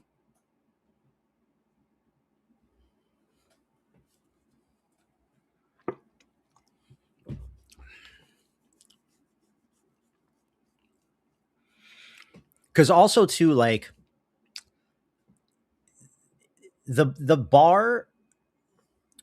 Okay, this one. Oh, on large mischievous look on its face. Its face, not his face. When dealing with anthropomorphic things, you want to refer to them as it and not his or hers. So let me go ahead and change that because I think that's going to affect it in here too.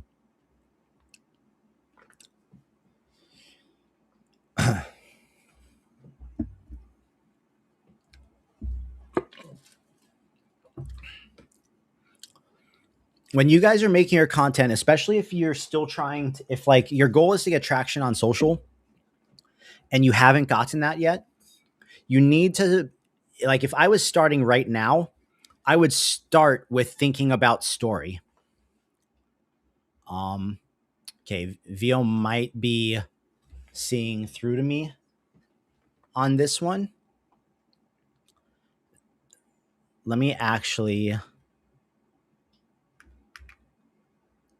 go back to the VO3 prompter. And let's say from this one right here. So, okay, if I was starting to make content now and I didn't already have traction, I would be starting with thinking about story and how I could build like a world and build a storyline out of it. It's so easy for everyone to make stuff that just looks cool now, that like cool looking visuals aren't really the bar anymore. Like it's expected that your stuff looks cool at this point. That's like the bare minimum. So it'll be more worth it to actually think about what story am I telling, whether it's an 8-second reel or a 60-second reel. Like, what is the story and what am I trying to convey? Whether it looks like it or not, in each one of these short little freaky food things I make, before the ones I've been making that are longer, that they're only like 8 to 11 seconds. But in that 8 to 11 seconds, there's still like a small story. And so you got to tell the story. Oh, let's see what I did. Oh my God.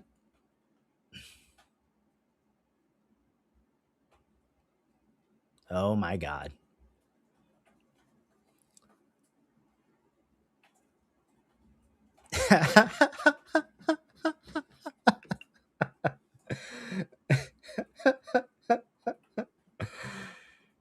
oh, oh boy.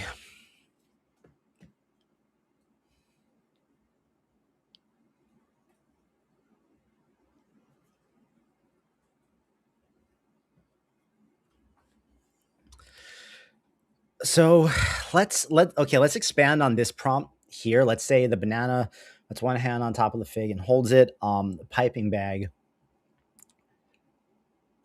The fig is um, pulsating and quivering as it gushes fig juices onto the counter. Let's try that again. Can we let's see, bro. The piping bag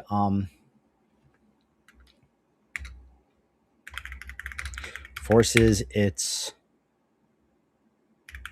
nozzle into the fig.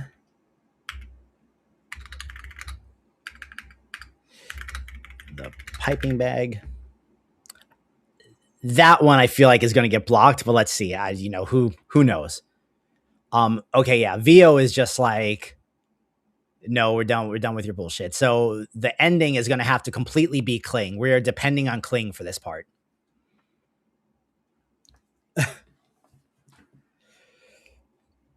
And while we're waiting for this, I'm more than happy to answer any questions that you guys have about creating content or just anything. So if you guys are in the chat, do not be shy to ask anything.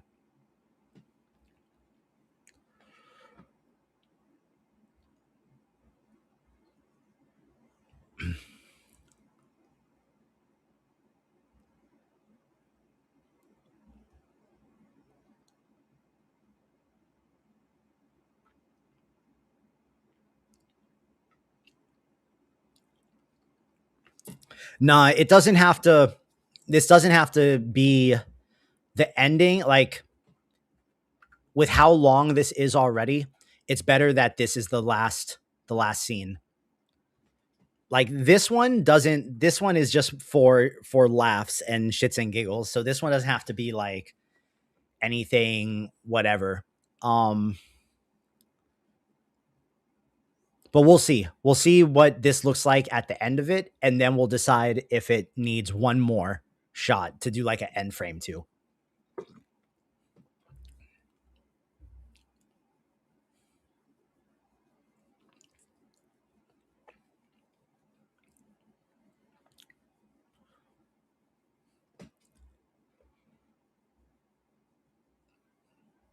All right. Ready to see these. I want to tie this one up relatively quickly and then show you guys some cool stuff with the prompter and how I would go about using it, and just kind of like freestyle for a little while before we call it a night. But I want to do this. I want to edit this together. I want to generate the song with Sunno, and I want to do the voices and the sound. So we'll see what everything looks like by the time we get to the end of this. Oh my god.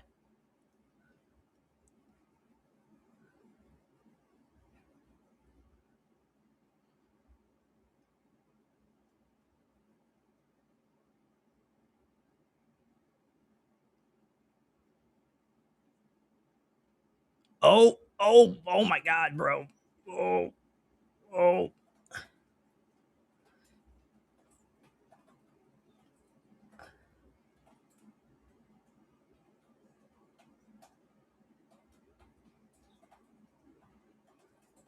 That is crazy. Oh, McLaris, that's me doing the voiceovers, bro. That's me doing all the voiceovers. None of those voices are AI. That's all me. I'm sitting here talking into the microphone. And you guys will see when we do this one, but those voiceovers are all me. So okay.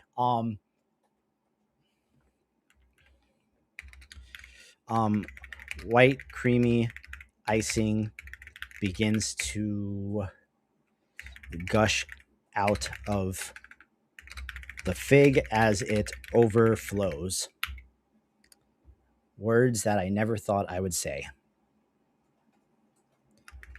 So I'm going to run this, and then I'm going to go back to the prompter, and I'm going to say, can you please expand on this prompt and make it much more detailed? And then I'm just going to paste the prompt that I gave Kling, and I'm going to let the VO 3.1 prompter do its thing with that, and we're just going to paste the VO 3.1 prompt into Kling.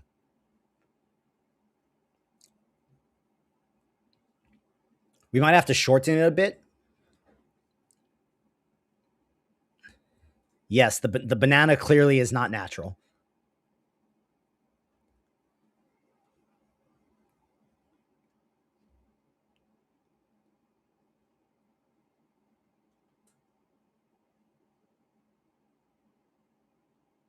Oh, this one, this decided to write a gnarly prompt for this, which I'm really curious. We're gonna run this prompt through VO as a text to video and see what it does, and see if it denies it. If not, I think we're gonna get something really funny. However, let's take this and let's see how much of this we're able to. Okay, so that's a lot that is in there. So let's take the whole like cinematography part and erase that. Boom.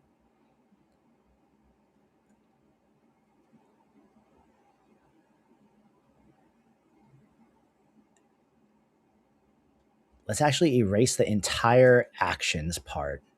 I think the prompt should be good enough. Let me see. Yeah.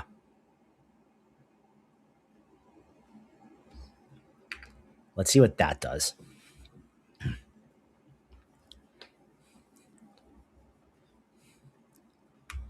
Now write this prompt in the usual length you would write the prompt. Make this much more condensed and concise. We don't need the whole ASMR audio section.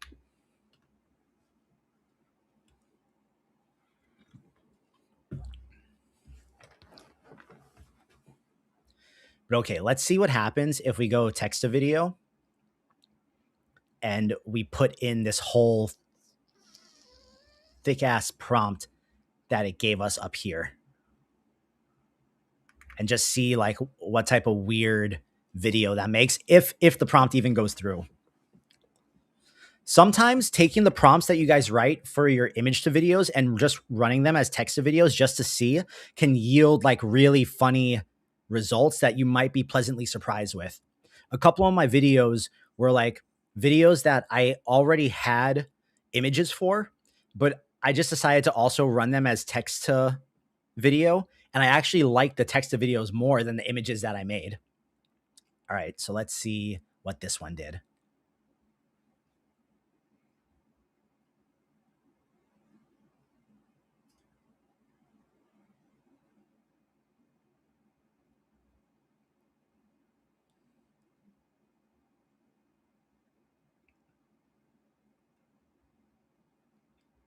Oh, it was so close. It was so close. Oh, kind of stop motiony. That looks kind of sick. No, but then it smoothed out.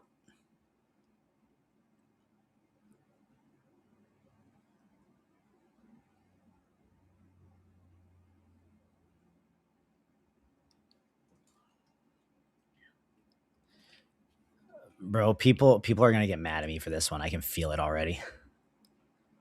Something about disrespecting women or something, even though it's a fig. Let's see. It looks like this is gonna go through. I'm really curious to see what this does.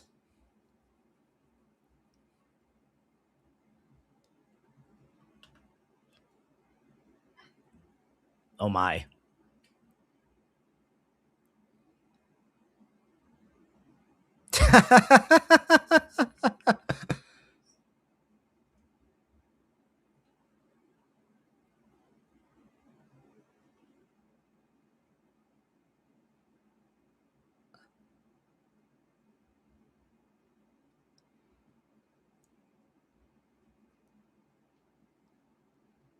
Okay, not quite.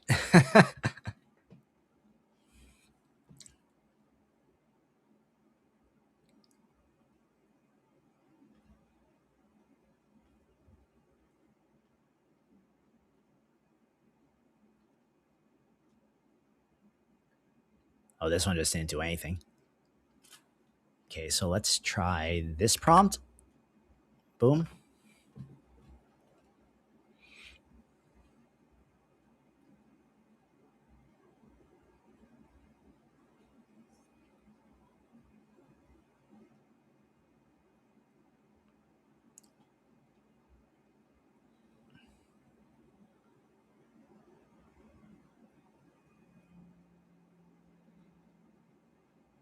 Where was the one where he was like squeezing it like crazy?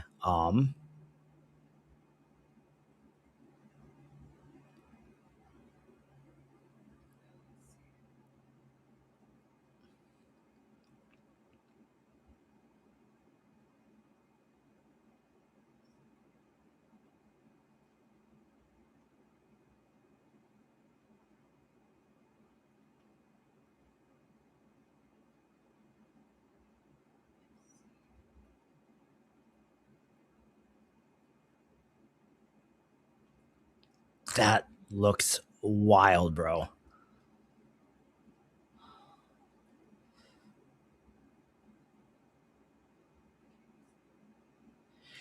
I want to download this one real quick, and I want to see if VO will work with an end frame from this.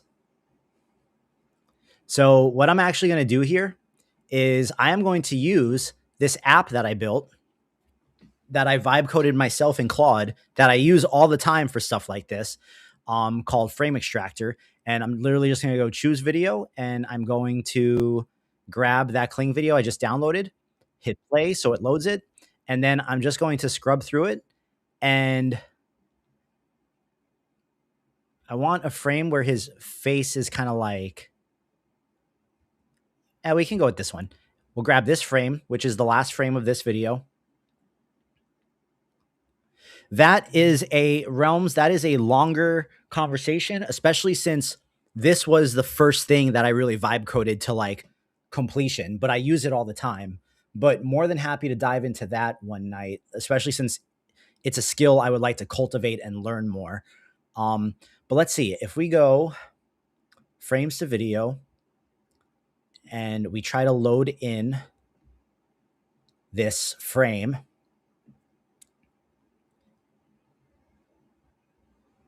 would you guys be interested in a stream where we just try building something with vibe coding? Is that something that you guys would be interested in? And even though there would be a bit of struggle busting, we just kind of like go through and learn that together. Let's say the piping bag strains its face, and with a final squeeze, the fig begins to overflow with gooey icing, as icing and fig juice gush out of the fruit. The piping bag passes out in exhaustion and falls onto the counter. The banana stands there laughing. ASMR only. I really think that as people that are into the art side of this, the vibe coding, especially with Claude Code and kind of what's going on right now, if you guys pay any attention to that side of Twitter and of social, that is probably one of the most valuable skills that you could learn adjacent to this stuff. So yeah, I would love to do a stream where we dive into that and figure out, like, try to build something and figure it out, and you guys can kind of watch me struggle through that and we can figure it out together. So I'm totally down to do that.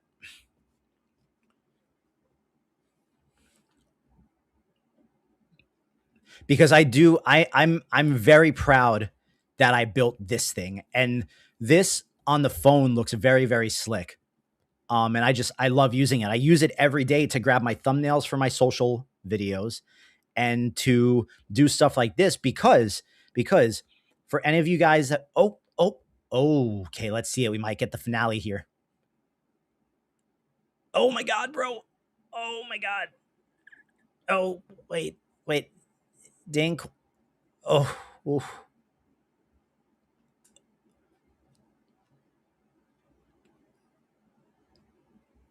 Oh, it spelled something wrong. Okay, wait. The piping bag strains his face, and with a final squeeze, the fig begins to overflow with um, gooey, creamy white icing.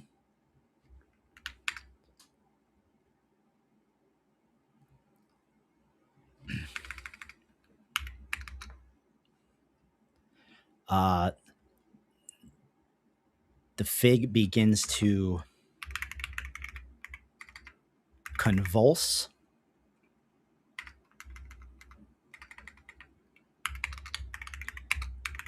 The fig then overflows. Okay, let's try that.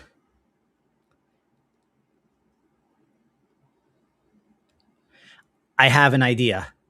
So see, this is so okay, we're trying to get it there, but also while we're trying to get it there, so here's the frame, right? Here's the frame. We are going to drag the frame in the free pick, and we're going to change this to 2K. And let's tell it the piping bag is passed out on the counter in exhaustion, and everything is covered in messy, gooey, creamy white icing. The piping bag, the fig fruit, and the banana. The banana looks disgusted.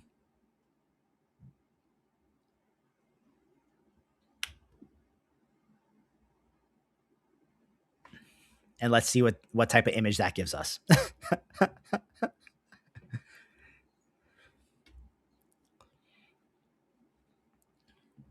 Okay, let's see what we got here.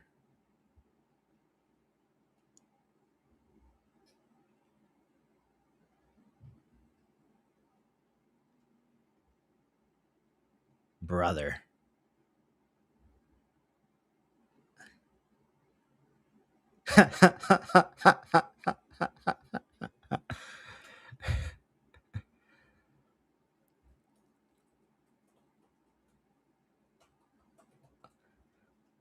Step, that's not what I do, bro. You can join the Patreon, you can learn, you can watch these streams, you can learn, but that's all you, my man.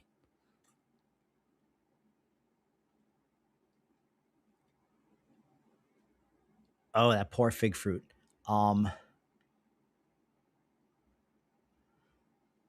Okay, and now, so that looked cool, but we're going to give it the second image.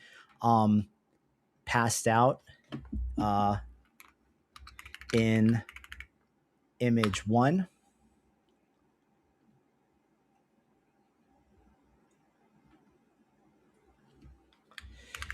Make the center of the fig look more like the fig in image 2.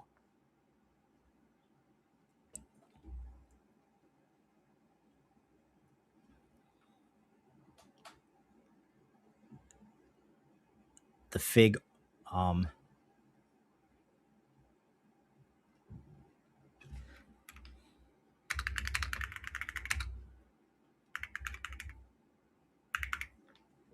let's run that again while we're trying to get an image here. Why 2K? Because 4K costs credits, and I only use 4K for the upscale. Otherwise, it takes too long to run the images and to do like all the iterating I want. And 2K gives you more than enough detail to do all this. When we get an image that we like, then we upscale it to 4K before we bring it to the video model.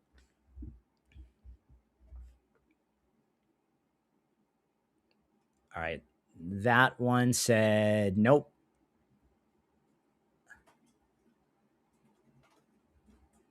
Let's try this one more time. Then let's also reuse this prompt. And let's try this one 2 more times.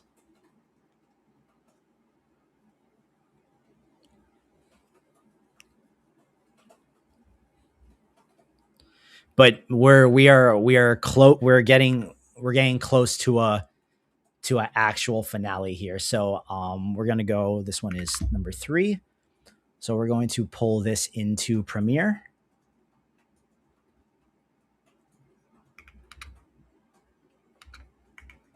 Pull this one back to like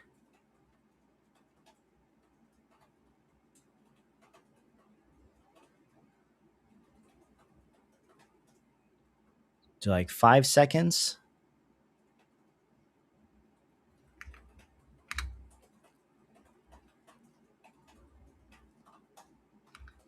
Actually, bring it to 4 seconds.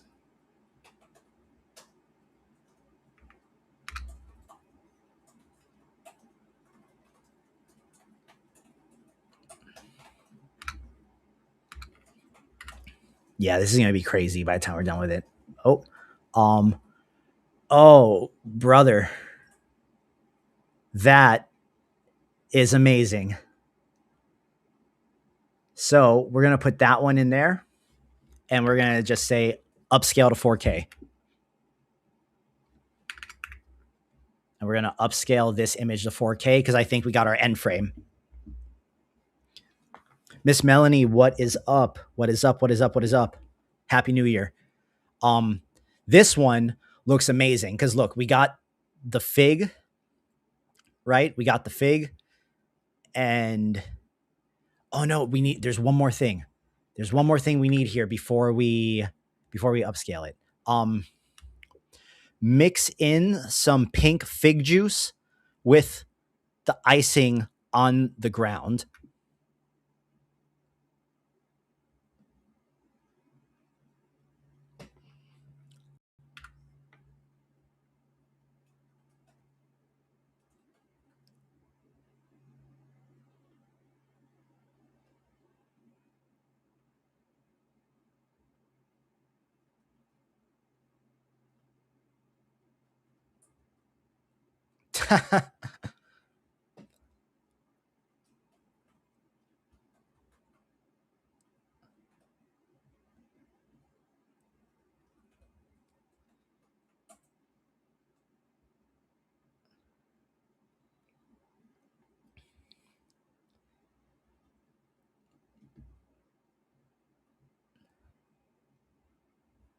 Oh, brother.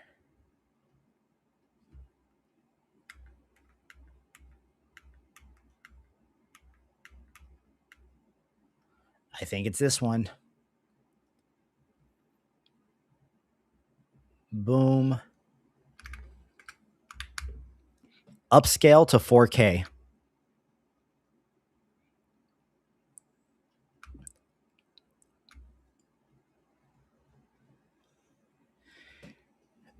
It is faster in free pick, right? That's not just like me thinking that, because I feel like even though you can only run one at a time, but you can like keep clicking generate, so you can run a whole bunch at a time. Like I feel like I'm able to do all my iterating and work really fast in free pick.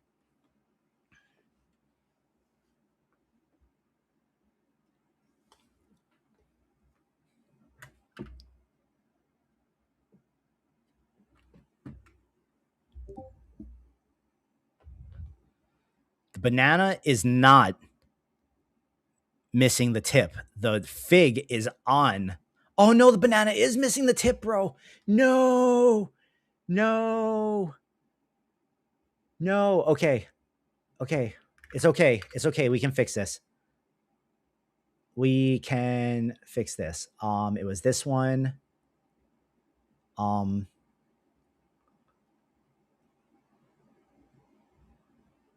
Boom. Say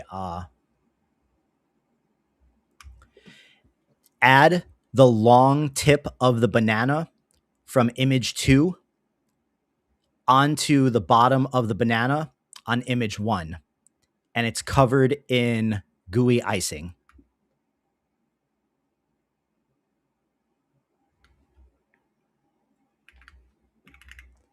Good catch, bro. Good catch. I did not even notice that.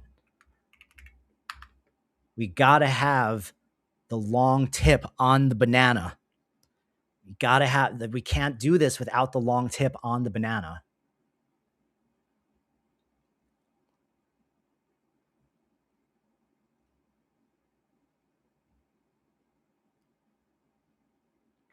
Good catch.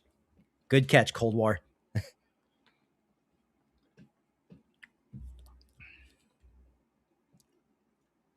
That would have been one of those things where like I generated, the video's all done, and then I would have been so mad.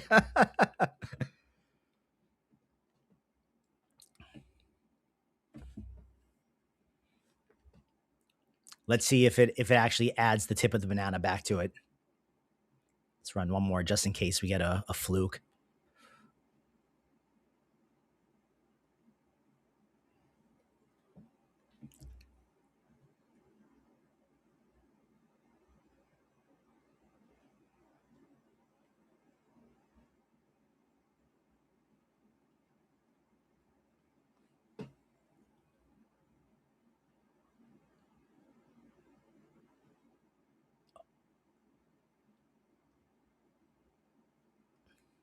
Oh my.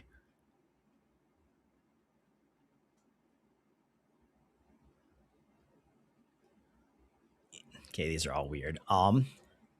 Okay, well, it looks like we got one, we got two.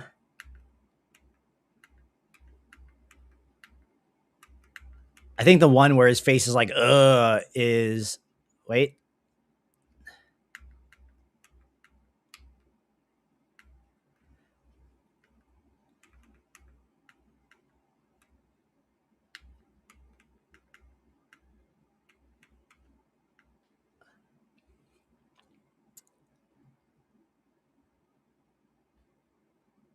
I think the one with the pink liquid makes the most sense, but we're splitting hairs at this point.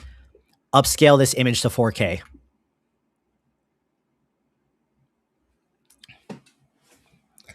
Okay.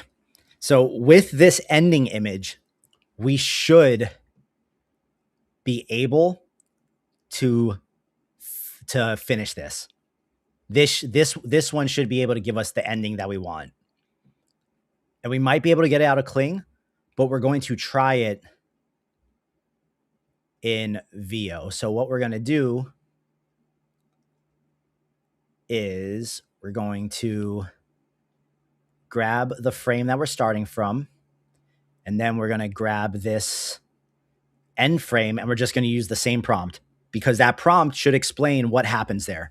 And then we'll try that exact same thing in Kling. So this one, boom, erase this. We're going to drag in that frame. We're going to take our 4K frame. What are all you guys working on? I want to know what you guys are working on because I know a lot of you guys kind of use these streams as like your background noise when you're working on your projects. I want to know what you guys are working on.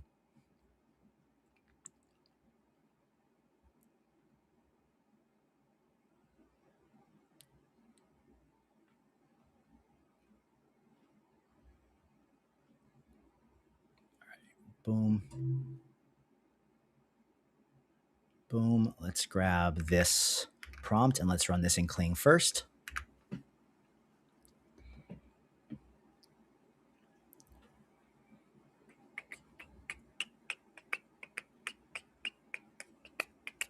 We're almost at the fun part, which is putting it all together and making it addicting to watch.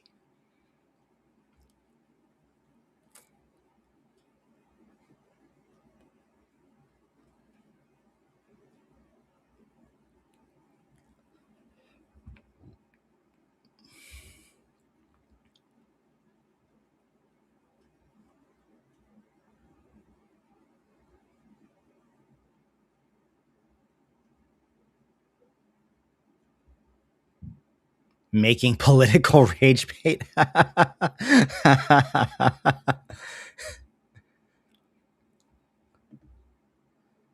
Hey man, with what I make, I can't fault anyone for doing it, and that stuff is So it's so just like same reason as this, man. It's so easy to go viral with that stuff.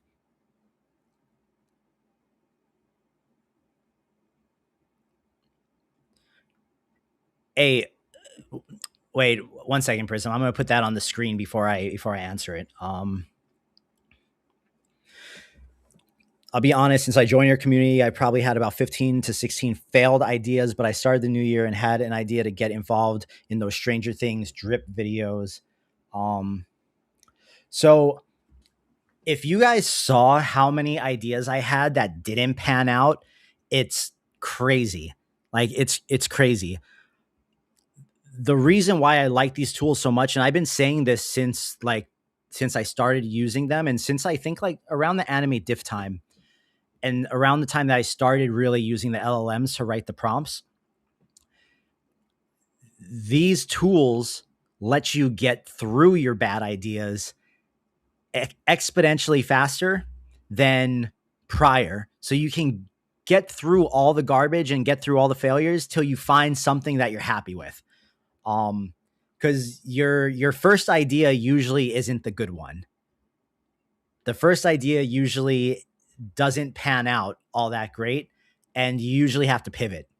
But these things let you get through all the awkwardness really fast. So just keep going, man. The fact that you feel like you had 15 or 16 failed ideas, just it's like 15 or 16 failed ideas means you're doing it. There are a lot of people that don't even start and they're not even trying, or they're just criticizing. You are doing it, so that's what matters. The more you get through the quote unquote failed ideas, the quicker you're going to get to the one that wins. And sometimes, bro, the ones that I think are complete flops are the ones that end up going the most viral. I'm just going to put that out there.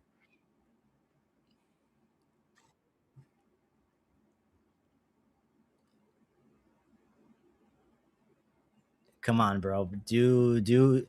Oh, oh,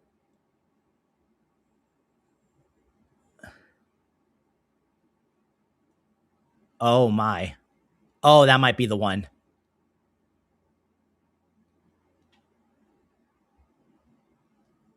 Okay, I want to try this one on quality,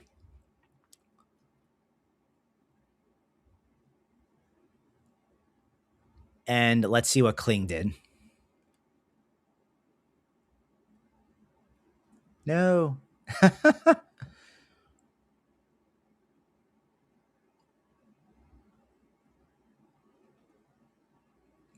See, VO is so much better at the payoff part of this. This is very anticlimactic. Climactic.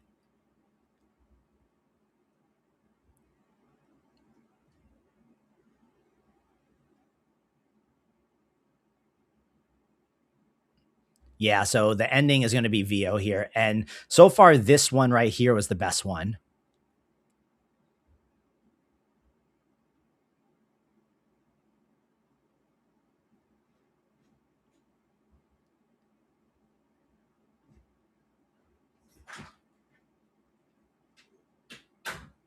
Because the banana doesn't get too janky here.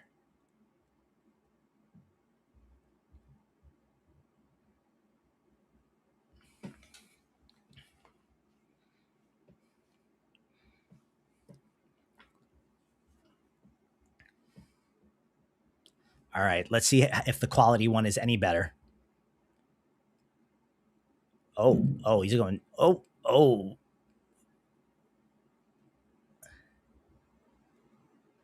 Oh boy.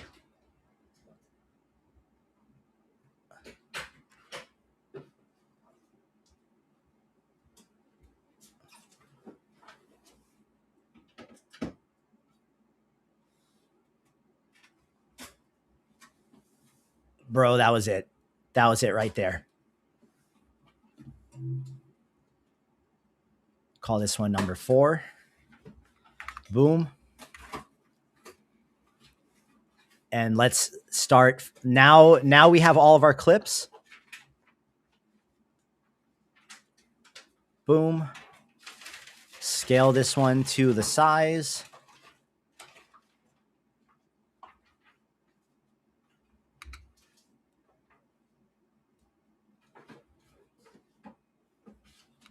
Wait. Maybe that was the wrong one. I didn't realize how janky his body got.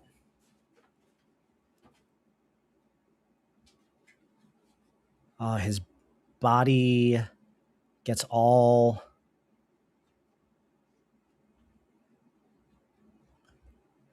Damn, bro, it gets all weird at the bottom of the fig.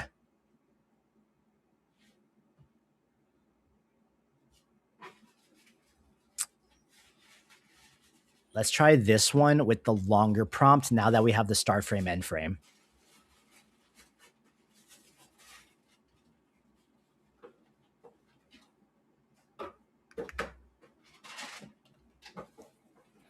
Sorry, this is the boring part, guys. When I'm like right at the end, and it's like this ending part has to be the part that really hits to make people like it and feel like they got paid off for their time.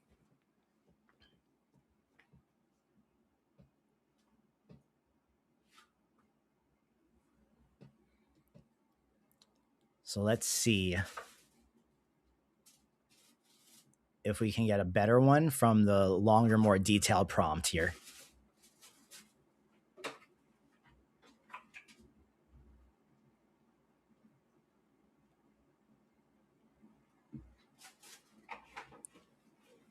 Okay, something about this prompt I definitely didn't like.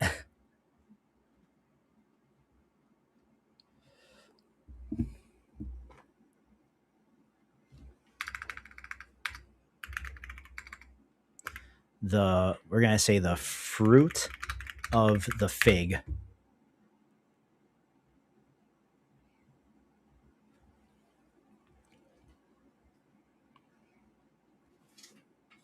Okay, the longer prompts definitely, it didn't like the longer prompts. Oh, okay, we got one. 1 of 4.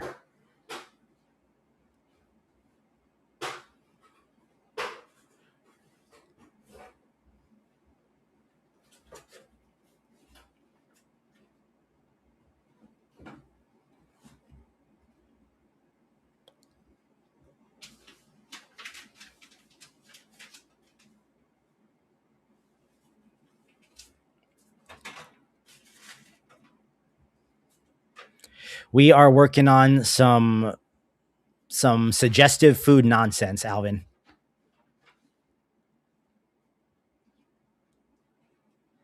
Okay, no, that one was very underwhelming.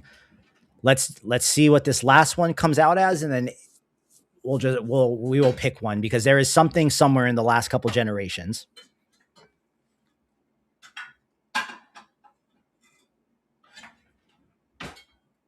Oh.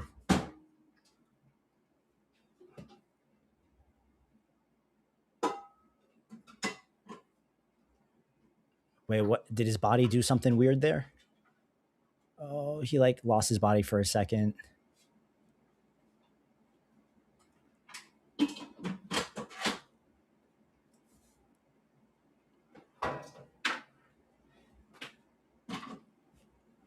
Let's see how that one looks.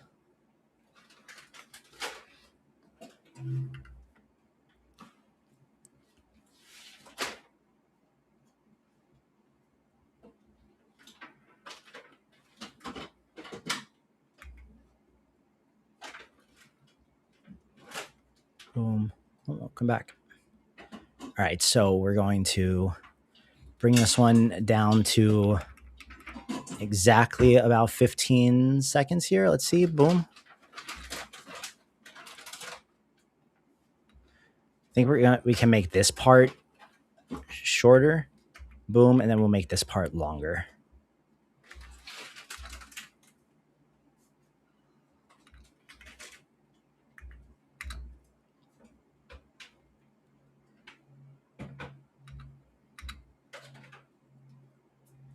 I think it's fine that there's a little bit of jank with the banana at the end, but let's see.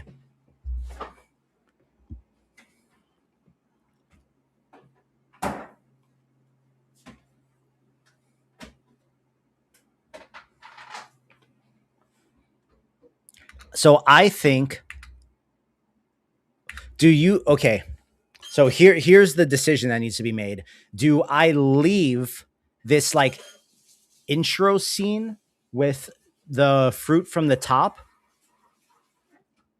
or do I just start it from right here? Which do you guys think I cut out the beginning, or do you think the beginning stays? What do you guys think? Because that is a decision that needs to be made.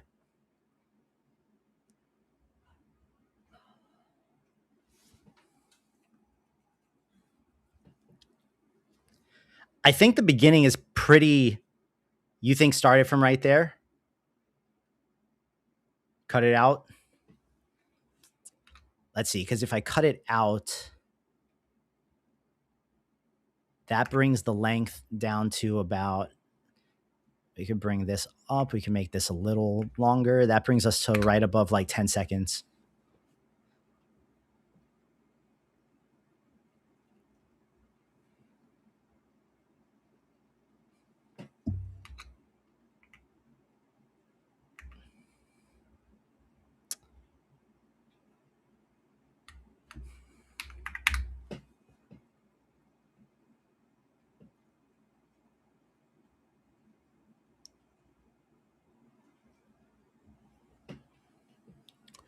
You guys think cut it out? Leave that beginning part cut out? That way it's just much more centered on the characters.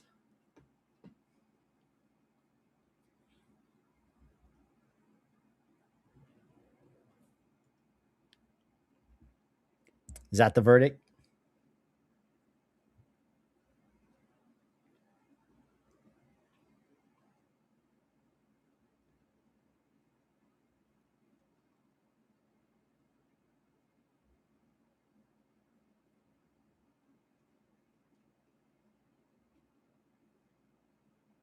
Yeah, the hook is the second part. I thought that beginning was a good hook because of how the fruit looks.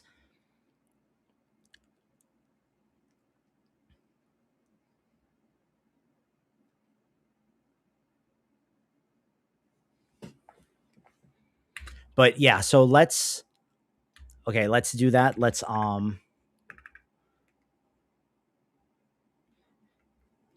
It is kind of weird how he detaches from his legs.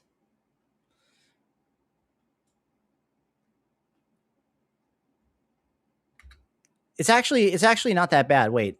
Let's see. Boom.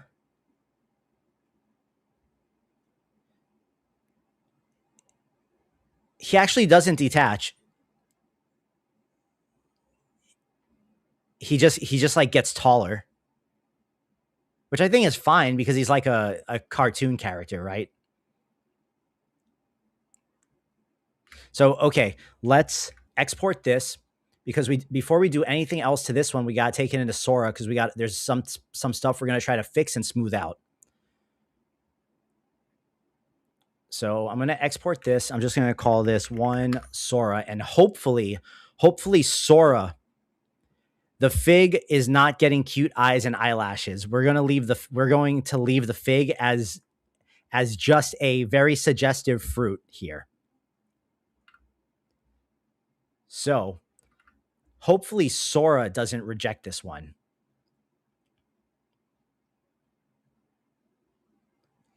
Let me make Sora full screen so you guys can see what we're going to do here.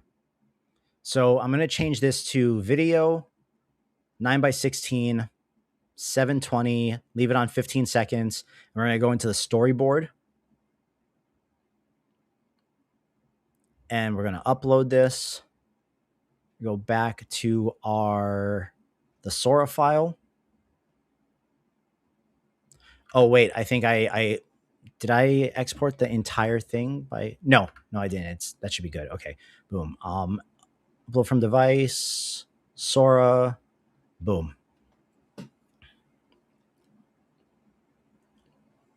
So there's a couple parts. We're going to see if Sora can work its magic for us here. But what we're really looking to do is we're looking for any parts that feel forced or where there's like a change. And we want to use Sora to smooth it out here. That's the entire goal with this one, with this part. All right. So Sora took the video. Hopefully it actually generates it. So we'll let that load. And okay, so it's playing. Let's watch it here so we can see any parts that feel.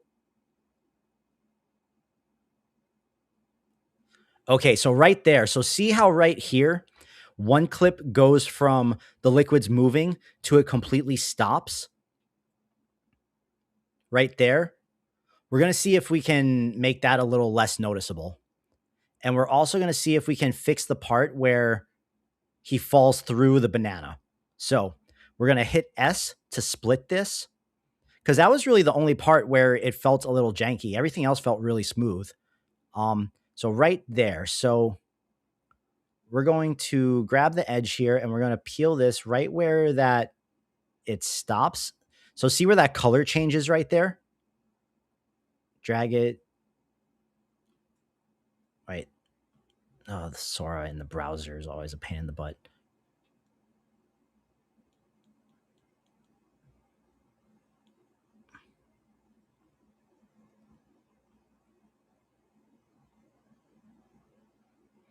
Damn, Sora, I can't do anything with this if you're not going to load it.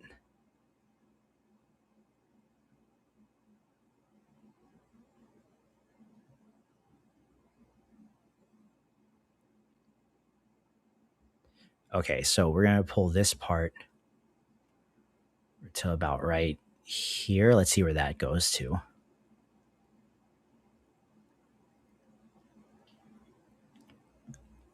And then we're going to split this one. Damn, I need to do this in a different browser. We're going to try this in a new Chrome tab and see if Sora works better in the Chrome tab. It's like it's impossible for me to do it unless I can see what frame I'm on. I don't want to guess it. So let's try this again.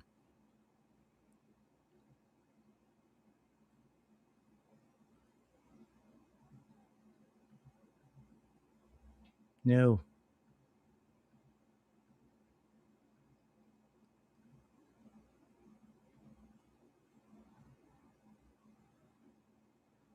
Okay, so split. When I drag it, I need it to show me the frames. There we go. Okay, so right here is where the color kind of changes and it stops. So we're going to pull this one up. So there's just a little bit of like a gap in between the two of them so that Sora can kind of like interpret the frames in the middle. And then this one, we're going to cut it right where the banana kind of like falls through and it gets janky, right? So we want the piping bag through already. And then we want to pull this one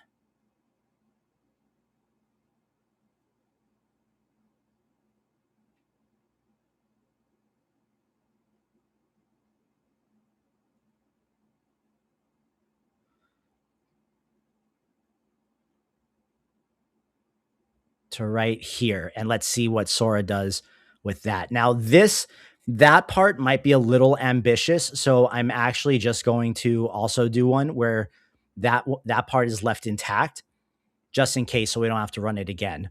But the main thing I'm looking for here is to hopefully make it not as jarring in the frame where the icing and everything kind of like stops moving.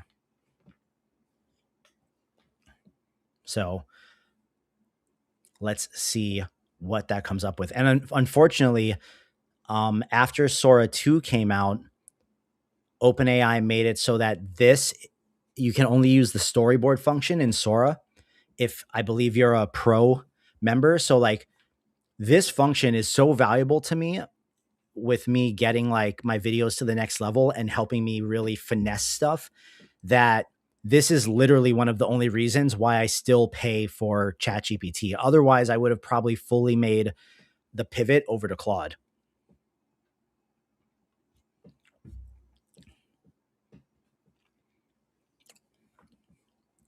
And unfortunately, we can't do the audio on this until we get this finished version because the timing is going to be different. And we need the timing to be the actual timing so we can make sure the audio is good. So yeah, we need the finished version of like the video before we do any of the sound design or the audio stuff.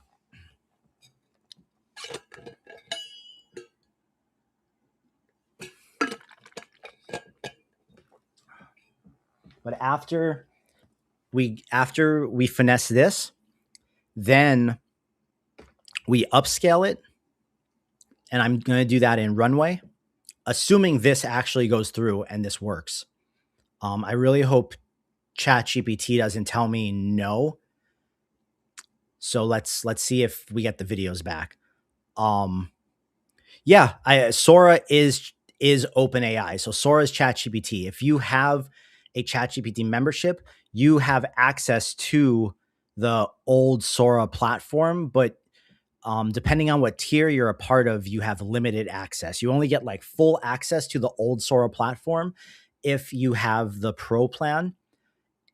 But the old Sora platform is literally the best place to use the image generator and to do the video stuff with the old model.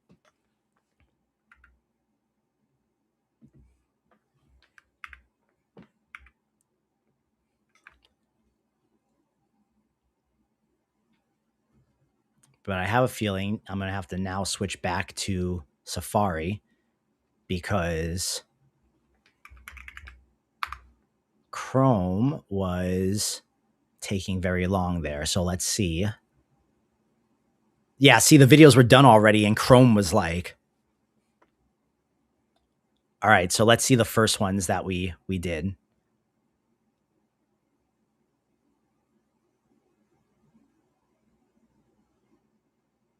Okay, so you see, so like right here, this blank section right here is where we cut out the frames where the liquid stopped flowing, and it was very jarring when you looked at it. And now it keeps flowing until it stops, but it doesn't stop abruptly like it did. So now it makes sense.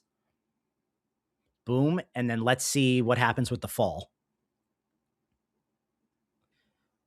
I feel like that looks better than it did. So let's check the other version because we did 2 of them.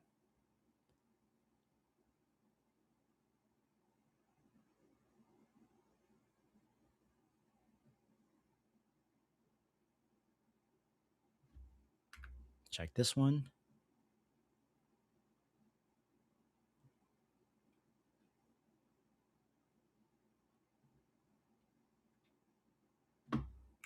I feel like it's fine. I feel like it's more than usable. I feel like it happens so fast that it doesn't matter. So we're going to download this one. I don't even have to look at the other 2. Well, I don't really use Sora 2 for anything. I have no need for Sora 2. There's nothing I want to make in Sora 2. It's not really my style of content at the moment. So I don't really have an opinion on it. So we're going to go into Runway. This is the upscaler. So I am literally just going to drag in the video that we got from GPT, because this video right here is 720. When I do this storyboard stuff on GPT, I always do it at 720 because 1080 never does the fixes the right way, because you're trading off the model's creativity and its ability to kind of like interpret what's going on in the footage to have a higher resolution, which it doesn't look that much better anyways. This Sora is better for me because the old Sora platform is better for me because when I'm running images, I can generate 4 variations at a time and up to 5 generations. So I can run 20 images at once, as opposed to if I'm doing it in the ChatGPT window, you're literally running 1 image. So I'm getting 20 images versus 1 in a faster time frame. And I can use this storyboard function to smooth out the janky parts of all these clips that I'm putting together to make a complete video. This storyboard function is not available in Sora 2 or in the new Sora because new Sora doesn't let you upload videos. Sora 1 was much more like had all these like really cool tools for editing videos. Sora 2, they didn't put any of that in.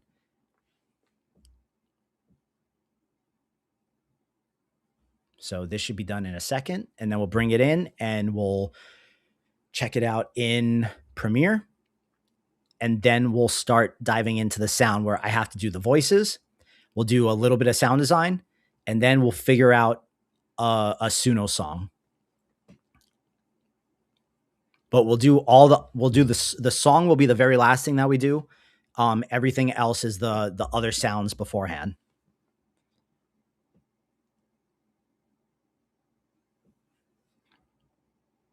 All right. So boom, let's download this. So this upscaled it to 4K.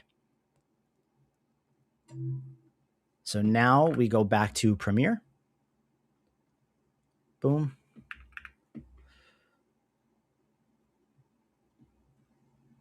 The storyboard is there, but it literally doesn't do the same thing. You can't upload videos to the Sora 2 storyboard and edit them the way that you can in Sora 1. It's like same name, completely different functionality, and doesn't do any of the stuff that I use Sora for.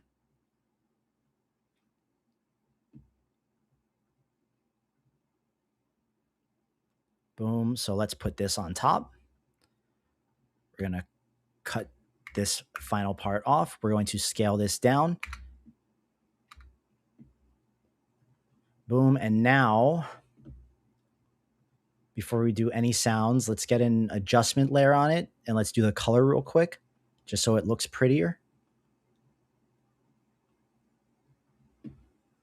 Color. Let's do the frame with the characters. Bring up the contrast just a little. Bring up the highlights just a little. Shadows will bring down. Whites will bring up. I'm going to put a LUT on it, but bring the LUT strength down to like 17 so it's not too hard. We bring the sharpening up to 80 because that adds even more detail. And I'm going to boost the vibrance a little, but I am going to make this just a little less warm. So it feels a little warm. So bring it down just a little. Boom. And I'm going to put the dehancer on it for the little film halation and whatnot. So let me go to my dehancer preset that I already have with my good settings on it. But I'm going to lower the halation to like 20 so it doesn't have the intense red glow on it. Boom. And let's see how that looks.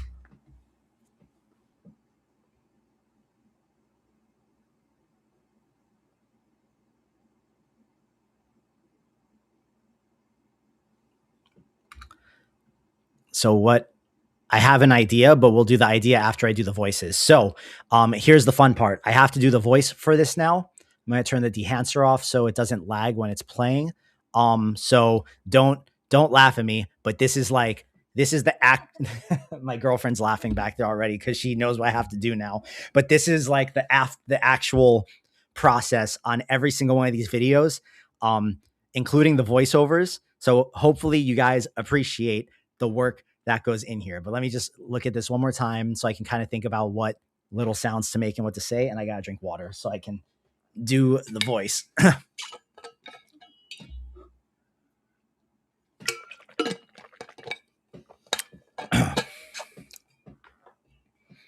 Okay, so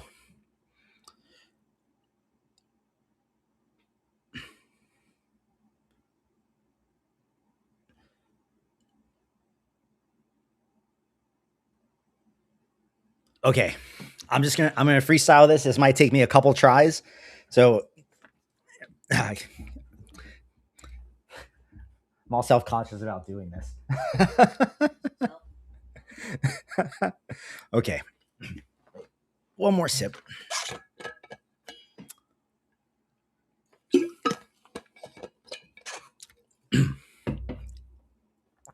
comes in right here. Okay. So we're going to do the piping bag first, and then we'll do the banana second.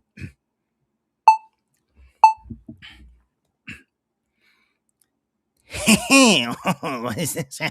Hold it. Fill it up.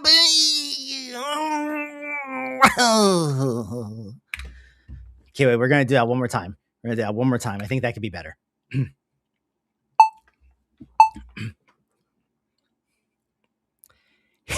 What we have here, a little fig. Hold it. Let me get in set. Ooh, squishy. Oh, I'm so sleepy. And then we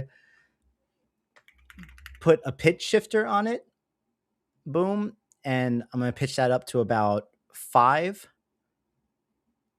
And let's see how that sounds. What we have here, a little fig. Hold it. Let me get in set. Ooh, squishy.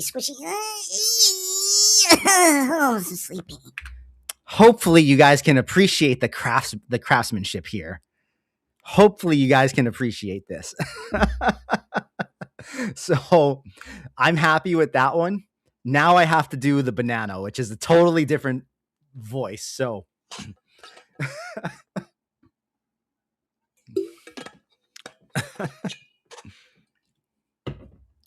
okay. Mute that audio track. Let me look at the banana real quick.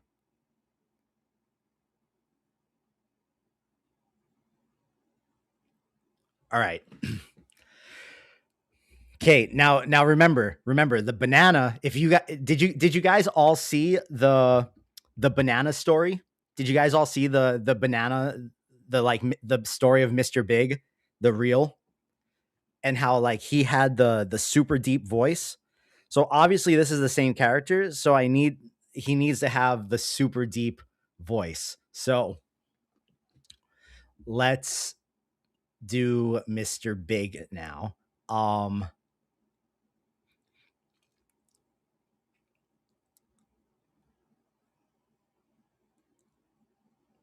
right.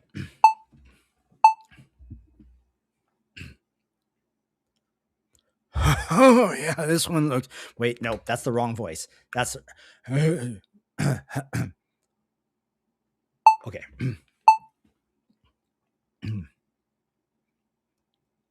Oh yeah. Let me hold it for you. Yeah. Get in there. Oh yeah. Oh, that looks good. Oh man. I don't know. I think I have to redo that one, but let's see how it sounds with the pitch shifter. I don't even want to listen to it without the pitch shifter.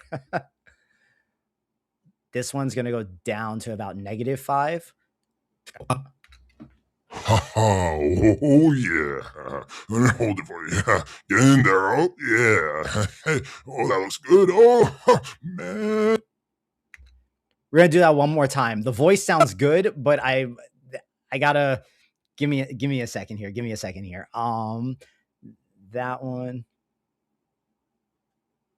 Okay.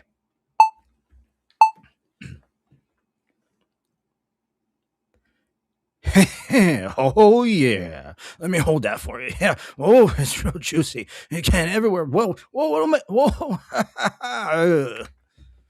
Okay, let's try that again. Boom.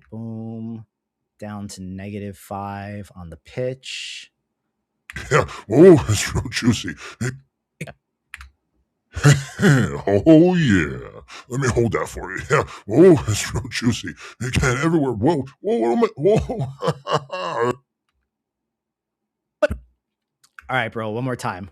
This is going to be the one.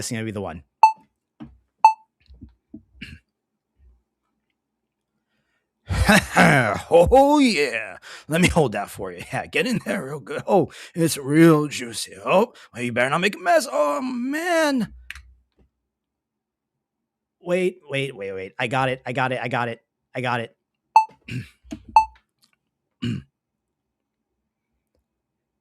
Hey, oh yeah. Let me hold that for you. I can there. It's real juicy. Yeah. You better not get it on my coat. You better, oh, I got my coat.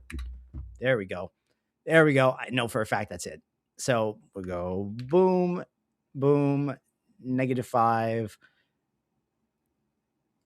We are doing absolute nonsense is what we're doing. I am doing the silly character voices that go on these extremely suggestive food videos for the video that I'm going to post on my Instagram and on X tomorrow.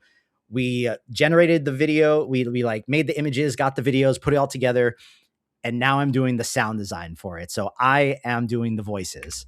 So Hey, oh yeah. Let me hold that for you. I can there. It's real juicy. Yeah. You better not get it on my coat. You better, oh, I got my coat. So now let's do it. Let's hear them together. My coat. Yeah, my coat. Coat. Oh yeah. Let me hold that for you. I can there. It's real juicy. Yeah. You better not get it on my coat. You better, oh, I got my coat.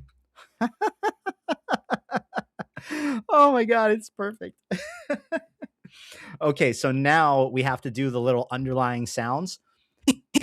So because this is my project for all of the for all these food videos, I have all of the kind of like sound design, sound effects, that kind of just like work for all these videos in this folder already. So first thing we need is we need a sound for this little like boop, boop, boop, boop. So right there we need like I have like a fleshy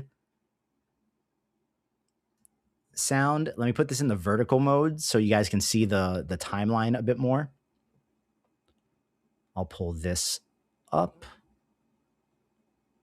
We're going to pull this up. Boom. We're going to zoom in a little here because now we're focusing on the audio part. And at this point, we can erase the main videos underneath because we're happy with our generated video. Make that one bigger, make that one smaller. And so now we need the like fleshy sound for the fig. Not that. Let's see. I think it's further down here.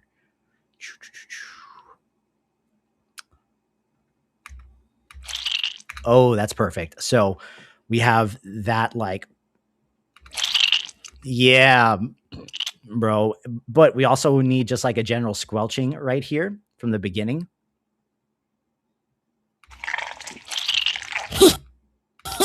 And we also need like there's another squirt thing that happens right here.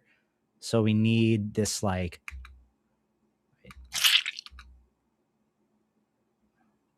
wait, is this the same one right here? No, it's not. So let's go right here. Boom. Let's see how that sounds. Hey, bro, I appreciate that. Really appreciate that. Yo, if you're watching on Twitch, no one watches me on Twitch. I just have it there just because. Come over to my YouTube channel because there's like 30 people in the chat.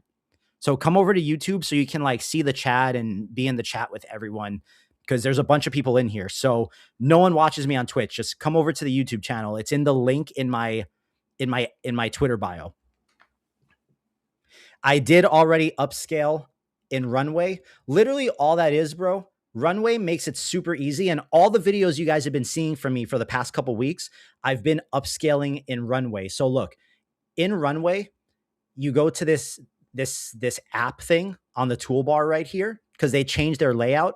You go to app and there's an upscale button right here. Upscale, and then you just drag your video in and you can upscale it to 4K up to 40 seconds at one time. And the upscale is always good. It's always good. It's always clean. I personally like this much better than Topaz and Astra for upscaling the videos. Okay, so let's see how this sounds. Oh yeah. Hold up. Okay, so we're going to have the squelching kind of fade out gradually right here. Oh yeah. And right there, there's like a little bit of like a, I don't think I need that dripping thing right there, but Let me hold that for you. okay, so right here, we need a, like a stab thing. So let's see. I have like a flesh something sound somewhere in here. I have so many sounds in here now, bro, because I've made so many of these videos. So let's just type in flesh. I'm pretty sure the word flesh is in it.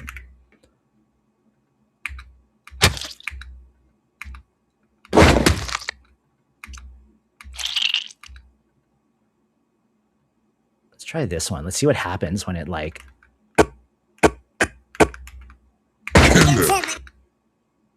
For you.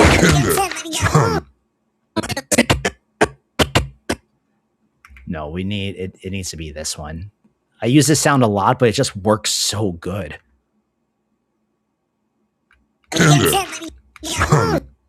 And then we're going to have the flowing sound for all the like water coming out. 306 people are watching on X. That's crazy, bro. That's crazy. Well, dude, the last time we streamed before Christmas, because we took the break for Christmas and New Year's, I had 3,300 people on X, and my X account was like dead. I was convinced that my content didn't work on X and posting there sucked and no one saw my stuff. So I just kind of gave up on it. And then New Year's Day and New Year's Eve, I had this crazy little viral moment, and my X account is like alive now. So it's really cool. Welcome to everybody that's watching there.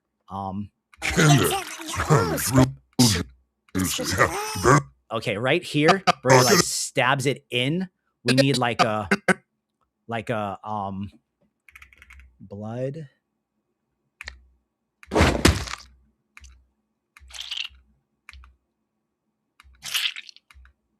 Okay, we need that one. And right there is the boom. So this one, I have this sound effect called mud splash, which is like whenever there's a moment like this where the stuff gushes or like the explosion happens, the peak of that one. So you guys can see the like beginning of the peak of that sound needs to go right there. Cause now let's listen to it. Oh yeah. Let me hold that for you. It's real juicy. Yeah. You better not get it on my coat. Oh, you, my coat. Oh yeah. Let me hold that for you. It's real juicy. Yeah. You better not get it on my coat. Oh, you, my coat. So almost, well, all of the sounds that I'm using right here, with the exceptions of the voices, because I just recorded the voices, all of these sounds I just kind of collected over time from Artlist, because I have an Artlist subscription. Just from their sound effects library. Like if I type in like blood, they have a pretty good selection of like, oh, whoa, this one actually I think will work really good for the beginning. Wait. Wait, that was a good thing that I went there. Let me see what this sounds like.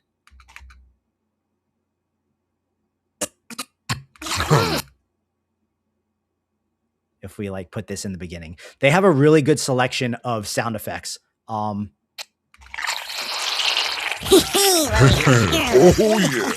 yeah. We're going to use the beginning of this. And then we're going to pull this back right here and use this sound to reinforce everything and just make it softer. And let's see. Oh yeah.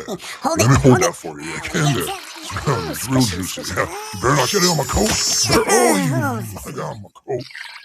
Yeah, that is so good. It's unreal. So boom, and we're just gonna lightly fade this one out, just even a little bit more at the very end. And the last little like touch that I do here, even though we're gonna put music on this, right? Even though we're gonna put music on it, I have this this empty hotel room tone sound that I really like putting at the bottom of everything because I don't know if I play this, if you guys can hear it. Can you guys hear that? Like you see the audio bar moving. It's just like it's like that dead kind of like you're in a hotel room and like the air conditioner is like lightly on in the background. It just it doesn't do a lot and it doesn't make a big difference, but there's like a little extra reinforcement to the background that adds to it. Oh yeah. Let me hold that for you. I can there. It's real juicy. Yeah. You better not get it on my coat. I got my coat. Yeah, this is insane. So now that is all done, we need our music. We need our music, and we're not using a popular song here. So we are going to go into Claude. I'm going to go into my projects and I am going to use my Sunno prompter. And in the Sunno prompter, I'm going to tell it, I need a 1980s style, smooth instrumental that is similar to Marvin Gaye's Let's Get It On with hints of Barry White. This is strictly an instrumental and it needs to feel very sensual and provocative.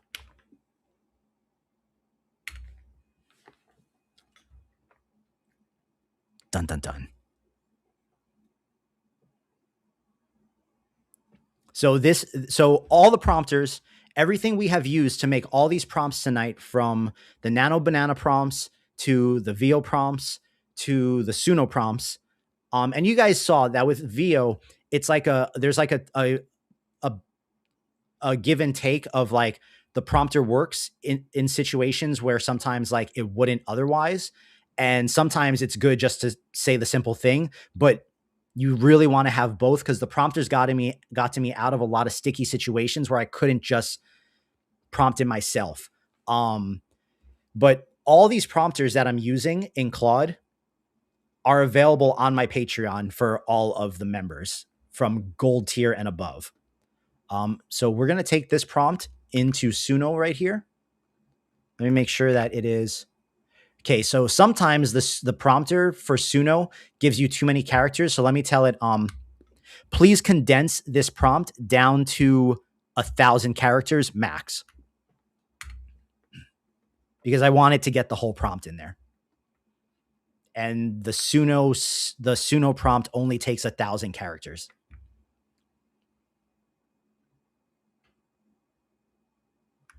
Boom. So now let's go to Sunno. Boom. And let's run that and let's see.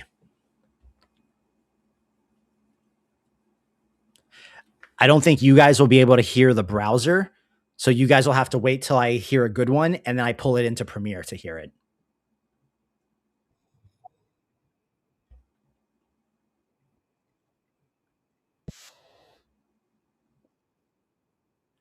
Okay, so already I have to go back to Sunno. I have to tell it, this needs to be way slower and way more sensual.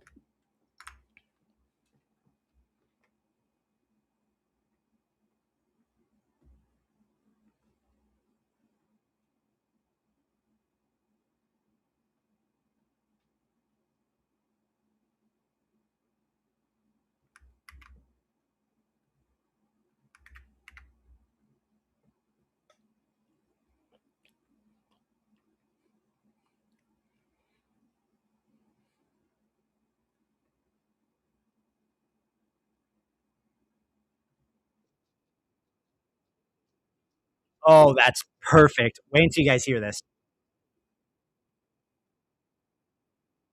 Yeah, no, this top one is already just like perfect. As soon as that's done generating, I'll download it and then you guys can hear it. I think underneath everything, it's going to be the like icing, no pun intended, the icing on the cake.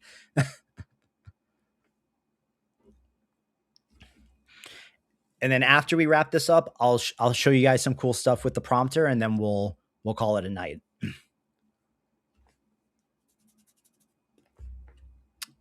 Boom, boom, boom, boom, boom, boom. This was pretty. This one was pretty fun to make. This didn't feel like too insanely like fighting with it, and it just kind of worked. I think if we made the fig a character, it would have been way, way, way more difficult. Need to wait for this to finish generating all the way so I can download it. Damn, I'm so stoked on this. So boom. I'm going to actually pull all of these sound effects down one layer so that the song can go right here.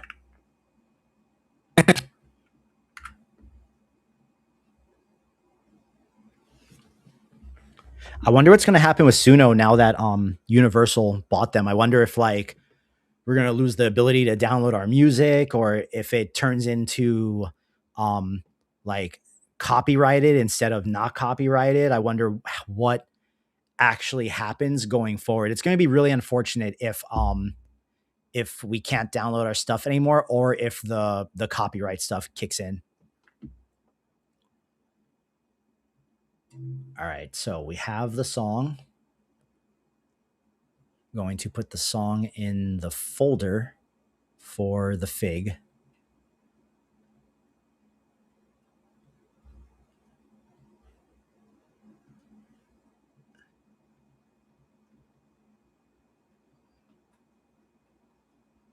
Boom.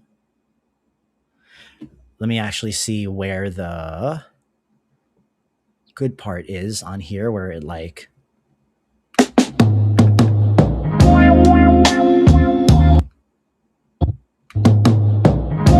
yeah, so okay, so boom. Yeah, that dude, that's so perfect. So let's lower that to like 16 and see.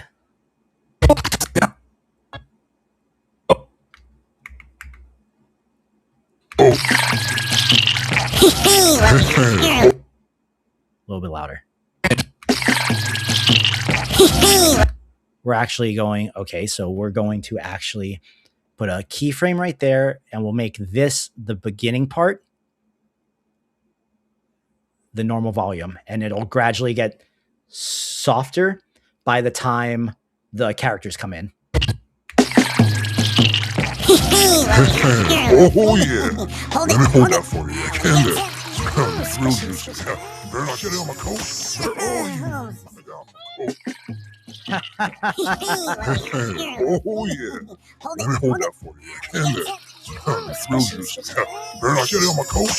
Oh, you.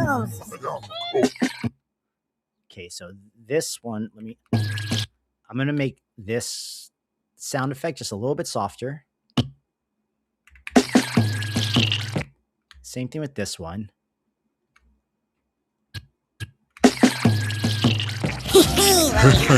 Same thing with this one. Oh yeah. Let me hold that for you. I can there. It's real juicy. Yeah. You better not get it on my coat. Oh, you. Oh yeah. Let me hold that for you. I can there. It's real juicy. Yeah. You better not get it on my coat. Oh, you. I wager that this one on Instagram gets at least like 50 or 60,000 views at the low end tomorrow. But I have a feeling that this one could do really good just because it looks so outrageous. So we'll see. We'll see. But there we have it. That is a finished reel Let's just make sure. Let me just make sure that that actually stops at the end and there's no black frame at the end. Yeah, that is good. So let me just export this real quick. Boom. Have my settings in Premiere for the exporting, which is always ProRes 422 at the highest quality. We're going to call this one Topaz because that's where it's going next.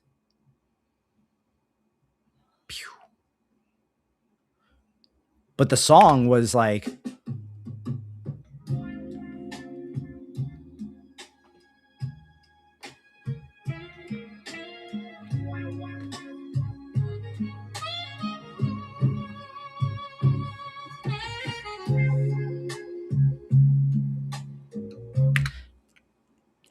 how dope is that we could just like, I could just like tell Claude and my prompter like, yo, this is what, no, make it even slower, make it more sensual. And that's what it gave us. That's so sick that I can do that. And now, you know, if this happens to pop off on Facebook, it'll get 100% of the revenue and I don't have to share 70% with a music artist.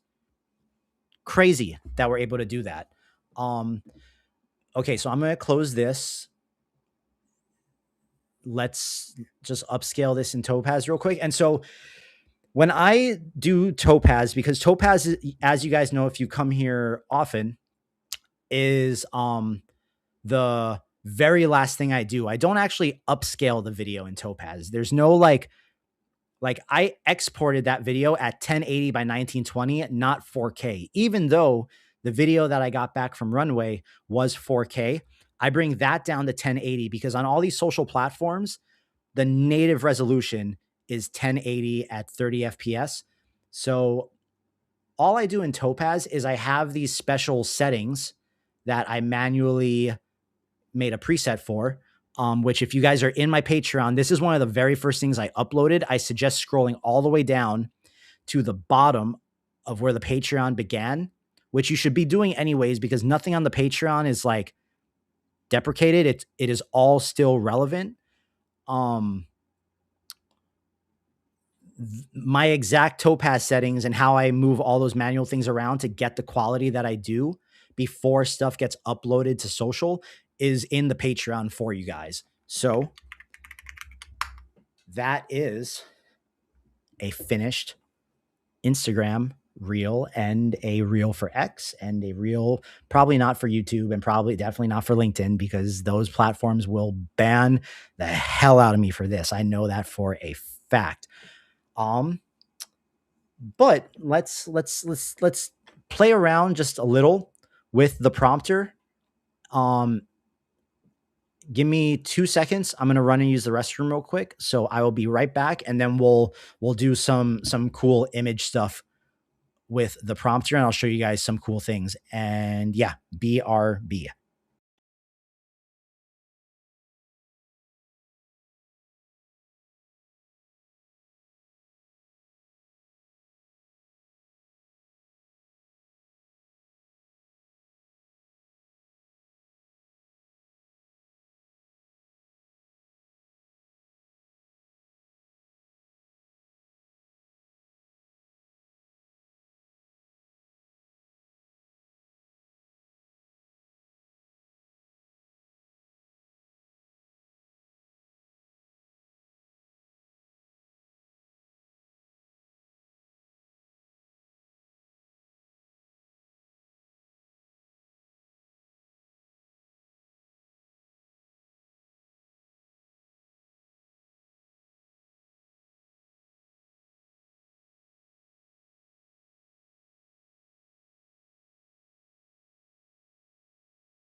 All right, we are back. We are back. We are back. We are back. So, um, let's go to the Nano Banana Pro prompter. I want to show you guys like how dope this is and how I kind of like brainstorm with it and how I use it. So I'm just going to go into this random project that I have where I've just kind of been doing like a bunch of just whatever things where nothing is really like coherent for anything. Create image. We'll keep this to portrait. We'll do 4 because this will let us do it really fast. And so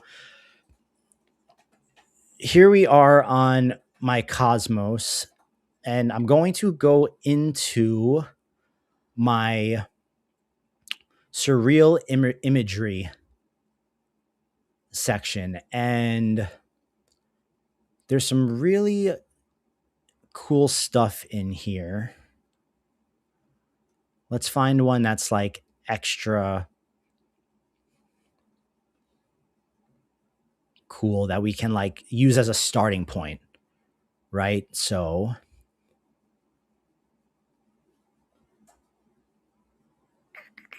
and if you guys want to browse my mood boards, it's all on my Cosmos. You guys can come follow me on there. There's like no benefit to being followed on there. It doesn't even, there's no follower account, but it's just, you can browse other people's mood boards and get inspired and like save stuff to your own things and whatnot.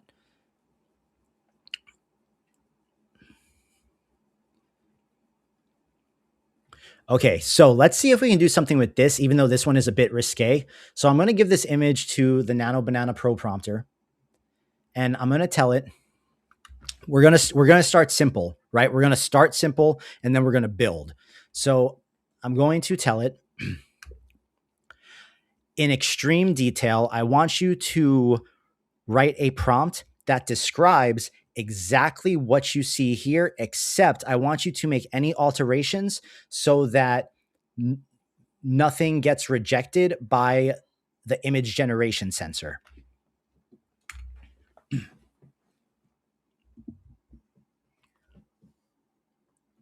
And we are not going to use the image as a reference. We're just using the image to extract the text prompt here. And as we saw earlier, the Nano Banana, so I call this the pro grade prompter because there are some very key elements here in the way that I built the prompter with the files you get if you are a member of the Patreon that take it a step further than just getting the cool prompts. So it's going to give us 2 prompts, one plain language and one JSON. We're going to run both of them and see the difference in how they look. And also for reference, this was the image that we gave it to write the prompt about. So let's see what we get compared to what that image looked like.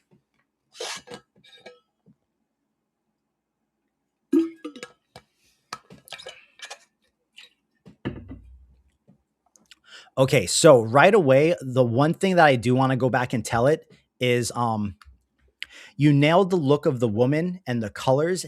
However, I want you to rewrite this so that you can capture the unreal length of the woman's legs and her arms and her unbelievably skinny torso. I know you can see that this image has some surreal elements to the character's proportions. I want you to capture that. And that's why I chose this picture, because I wanted to see if it would do that right away or if we would have to push it a little bit more. But right away, like these are already stellar images to start with as like portraits to do something with.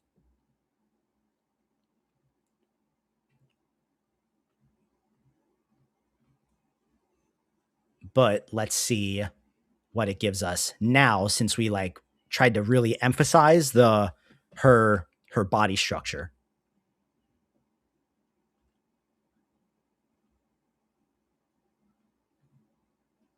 Ooh, the JSON prompt got chunky.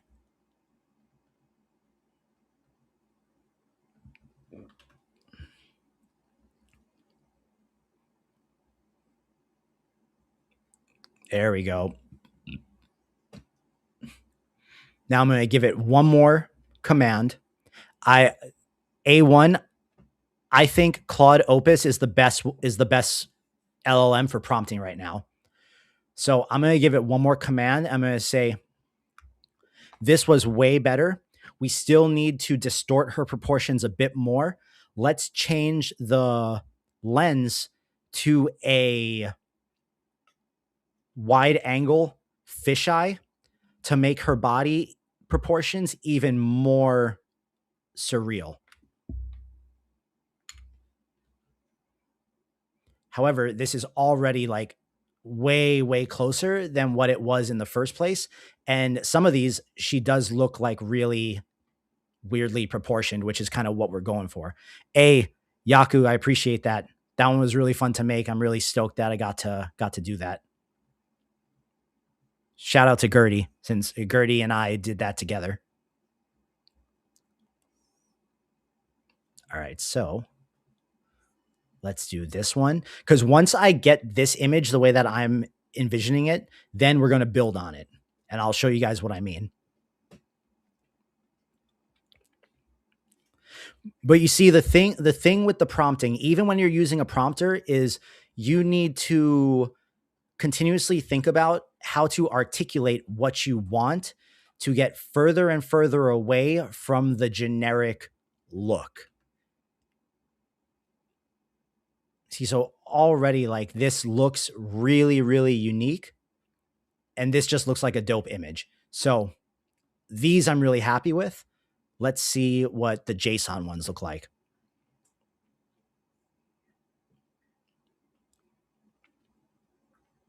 Oh, dude, that's sick. That one is dope. Okay. So we're going to go with the JSON prompt, but we are now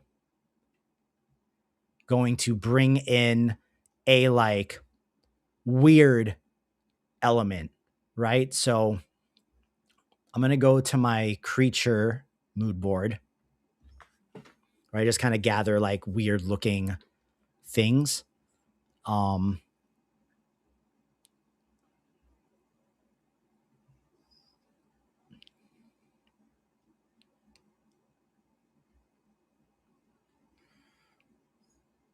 Like what is this even, right? Like what even is that? So ooh, this one looks okay. So I'm going to take this, I'm going to give it that image, and I'm going to tell it, now let's build on the prompt that we just wrote and combine elements of this image into our model to make it even more surreal looking. What I want you to do here when you're combining these elements is think about a way to push the final output into a place that would not be possible to be seen with a regular camera.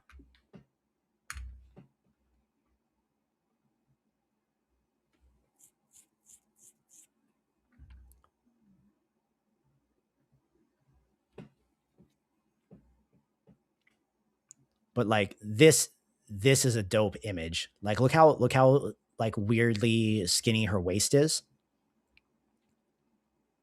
But all of these were really good. I love how Claude is like, oh, this is nasty in the best way. Translucent, gelatinous flesh.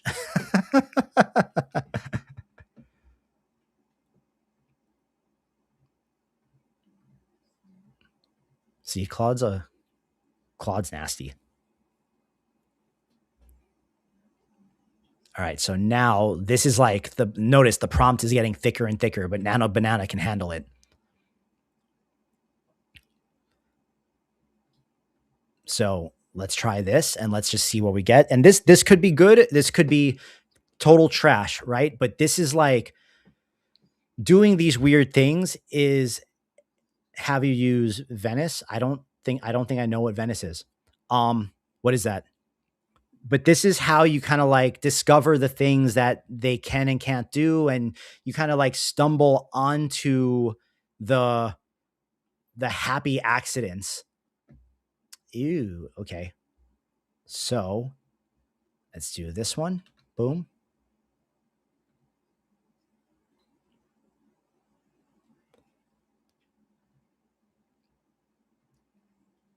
Not really loving how it's interpreting it. I'm not really liking how the veins look, but still cool. So let's see what this one comes out to with the JSON, because sometimes the JSON's better. Meh, not quite. I'm going to tell it to forget about that image that I just gave you. Let's go back to the prompt that you did before. And I want you to lock that style. Now, I have this prompter set up so that when you tell it to lock the style, what it's going to do is it's going to create a style sheet to adhere to for all the images that you're going to make going forward. So now check this out. I'm going to tell it now, using this lock style sheet, let's take our model and in that same style, let's put her in a busy, crowded subway and take a voyeuristic handheld photograph from a film camera.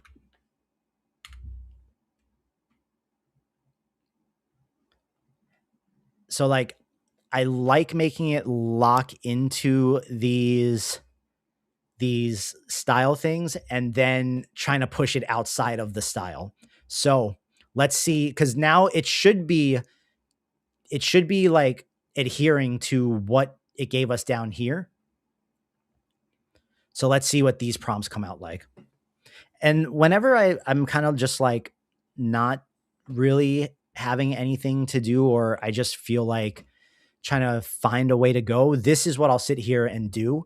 And a lot of the times the stuff comes out as trash, but every now and then there's like a oh moment where something clicks and then it leads me down like a rabbit hole. But this is why I built the prompter the way that I did, so I could take inspiration, warp it into something unique, and then run with it in weird directions.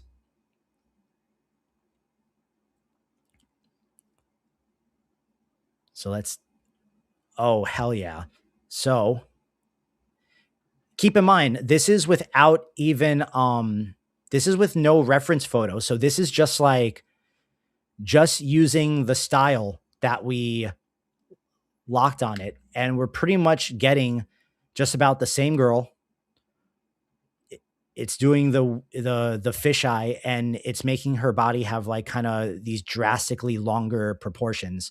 But we asked it for these voyeuristic film camera stills in the middle of the crowded subway.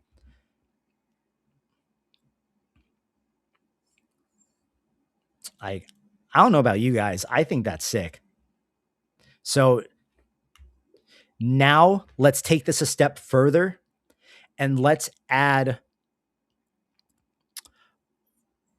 strange organic octopus creatures that are slowly oozing onto the subway in the background. And while everyone around her is chaotic, our main subject remains completely unbothered and looking at her cell phone. We want her proportions to be as drastically unnatural and surreal as possible, similarly to our original reference photo where her waist is extra small and her limbs are extra long.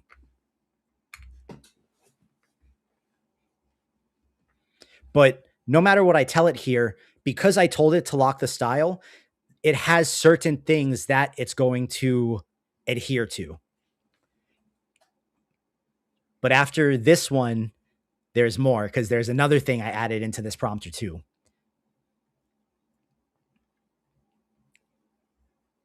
And again, this is something that's available for everyone in my gold tier and above over on Patreon. This prompter altogether is 5 files that get loaded into your Claude or your Chat GPT. So let's try these prompts and see what it did with the weird octopus things. I have an image of what I like how like I have an image of what I imagine something that I ask it for is going to look like. And then usually what it gives me is completely different and it meets me somewhere in the middle. Oh, super cool. I want to see the JSON. Okay, so the JSON is hella long. So boom. And while that's going, let's check these out. Sick. This one is dope.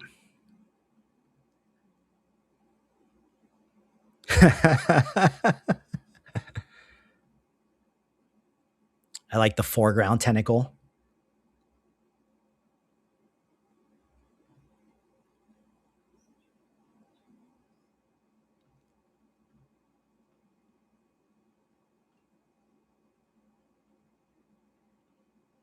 All right, I'm going to tell it.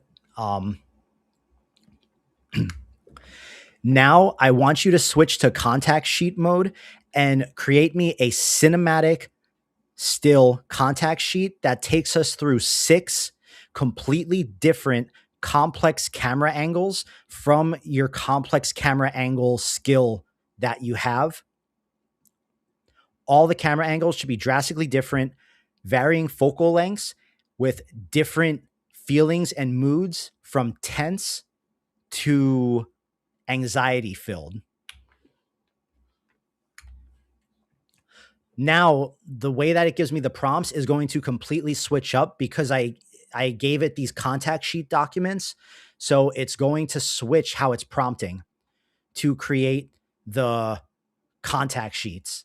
A1 asks, do you find you can make more images with Nano Pro via Flow? Well, yeah, because so let's get one thing straight.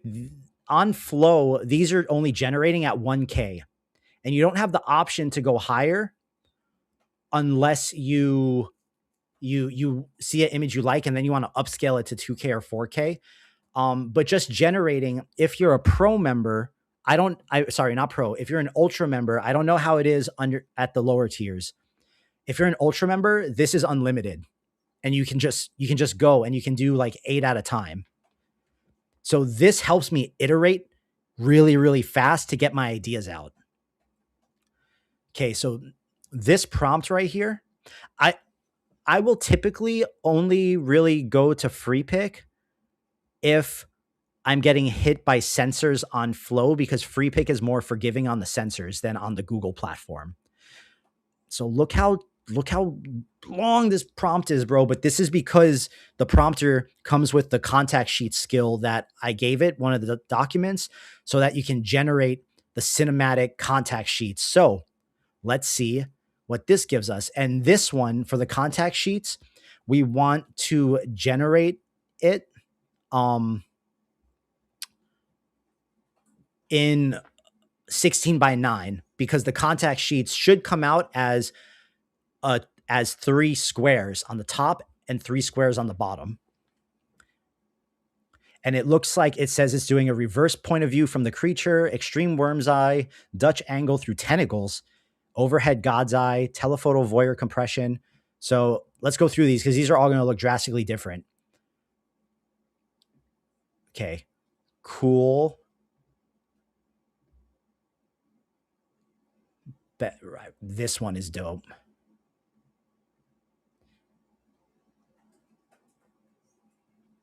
This one is really sick. Like I like this one. Look at like the giant creature behind her and she's just on her phone. And then Boom. Now, keep in mind, we're asking it for something kind of like really far out there, right? Let's go back to this one right here. Let's download this image just as a 1K. And I'm going to tell it, now write me a contact sheet just for this image, except let's move to more of a movement and energy sequence. And for this one, I'm actually going to use this image as the prompt, as the reference image, because I want, sorry, not this one. Where's the crazy, this one, the one with the crazy thin waist. We're going to use this one as the reference, and it's going to write a 6-frame contact sheet.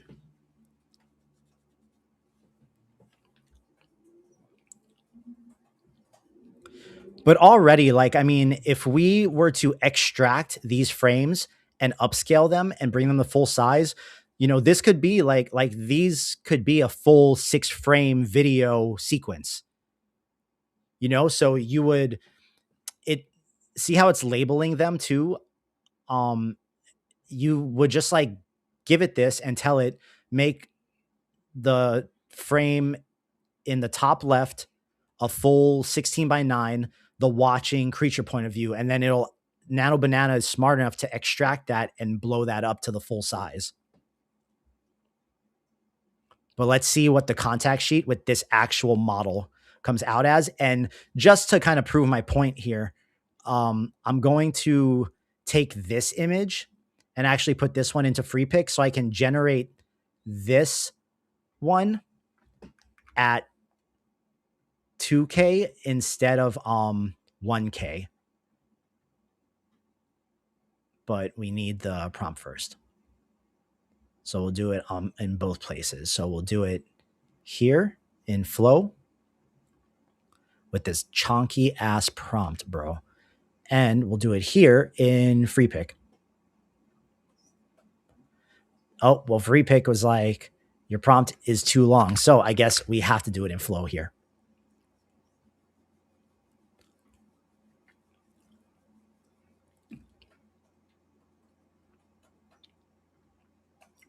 So let's see how this one comes out with the actual like editorial. And boom. So we have our 6-frame contact sheet that we could extract the frames, make them all full size. All 4 of them are relatively similar because it's all the same prompt, and you're just looking for which one you like the poses in the best.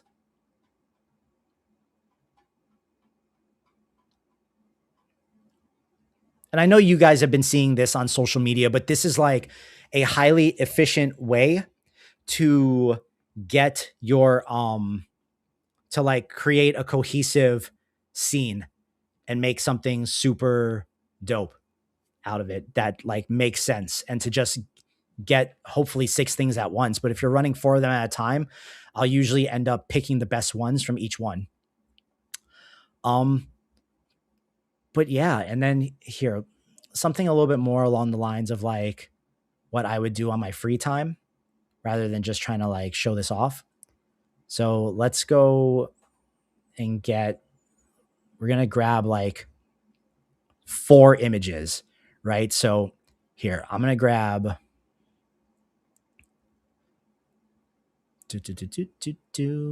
I want 4 dynamic images here. So we're going to take this one, boom, put it in there. Then we need one that's like completely far out there.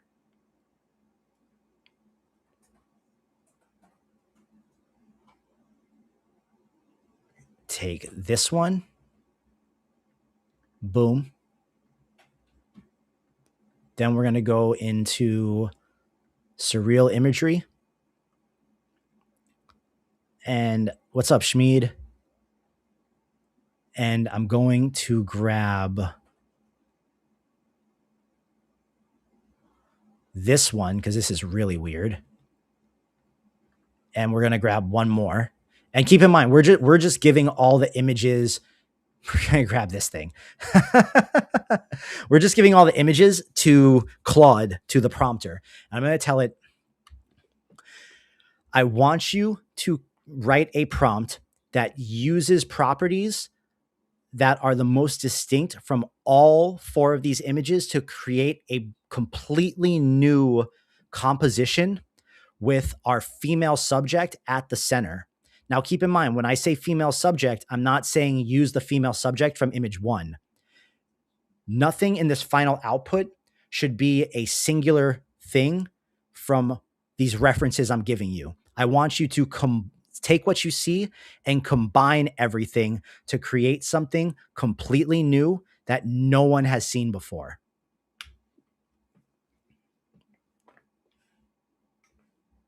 And let's just see how weird we get.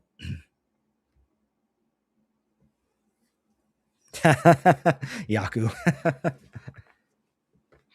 Yeah, man, Shmeed, the only thing, bro, that's keeping me on GPT is the ability to use the old Sora platform and the old storyboard. Here, wait, I will give you guys my Cosmos profile link so you guys can just peruse my mood boards because I'm always updating them. Like I use Cosmos every day. There's the link to my Cosmos profile.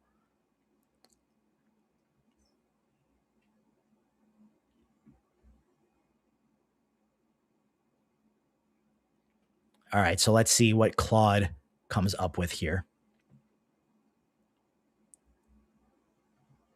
And again, sometimes these things are good, sometimes these things are absolute trash, but it's just like this is the process of experimenting. And also too, I'm not doing any type of like focused curation on what I'm pulling. I'm trying to get the idea across to you guys.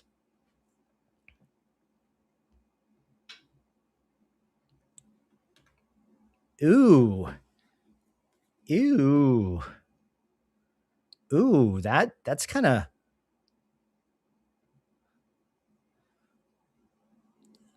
I don't know, man. That's kind of cool, bro, right?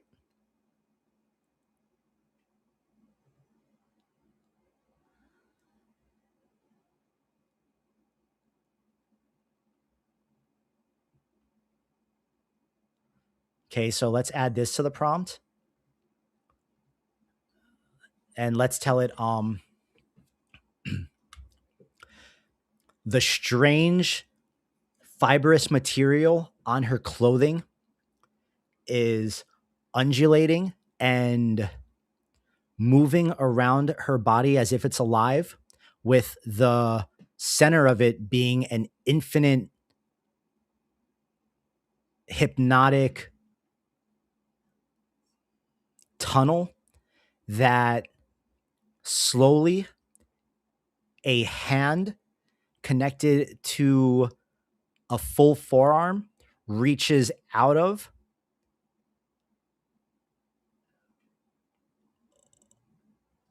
holding a stick of cotton candy. ASMR only.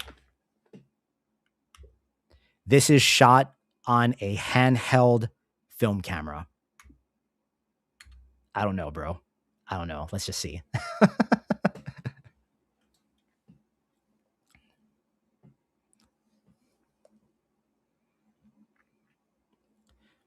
And here, because look, now if I jump back just to if I jump back to the timecode prompter, let's go to the image. Let's grab this image right here and let's give it that. And let's go to creatures. And let's grab this thing and give it that. And I'm going to tell my VO 3.1 prompter, the image that I'm giving you is the image that I'm going to be using in VO 3.1. The action that I want to happen is in a very sequential, satisfying, hypnotic way. I need you to describe the creature you see in image 2 coming out of the circular tunnels in the center of the weird fibrous clothing that the woman is wearing. No dialogue.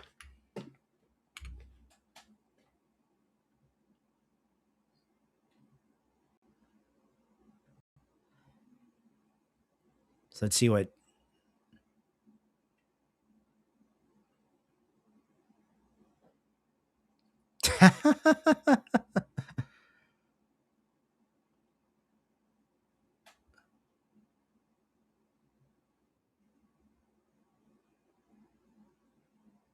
Oh, that was good.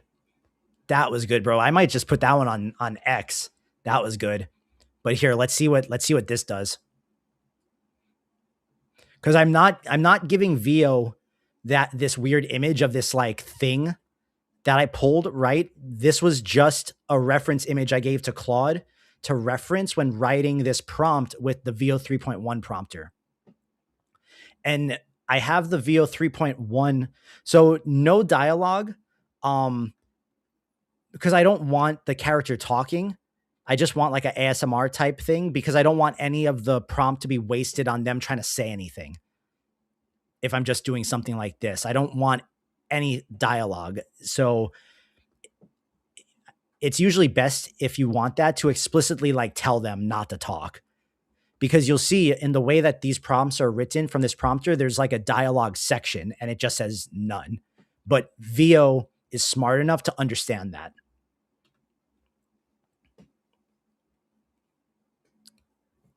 So I really want to see what this creature thing looks like that it comes up with. We might only get like one video out of the 4 because there's something it doesn't like about the prompt censor wise, which I tend to push these things in always into an area where I'm like dealing with this, but that's just me kind of being me. So that first one was a no-go, but let's see.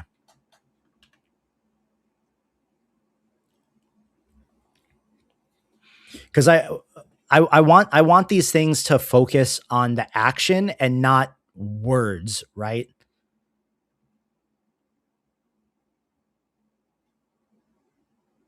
Ew.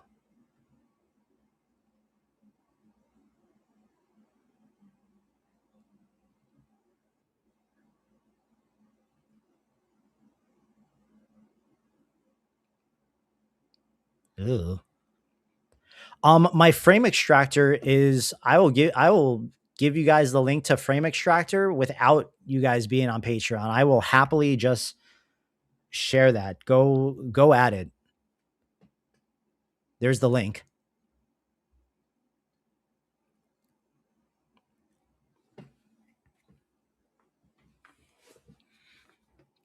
But all the cool prompt stuff and all the tutorials are on Patreon. But the frame extractor, go for it. You can go ahead and just use that. I would save that as like a web app link on the homepage of your cell phone, so you could just use it as an app.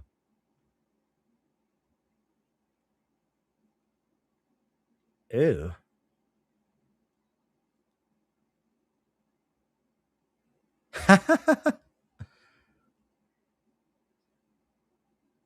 Oh, he went back inside. What's up, Perma?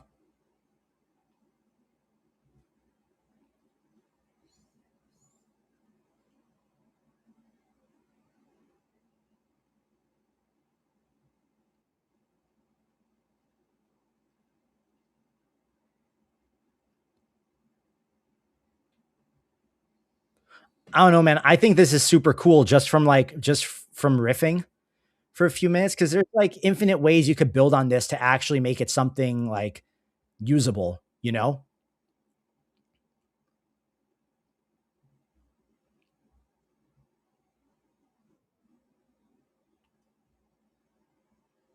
But I do really like this one. The cotton candy was a nice touch.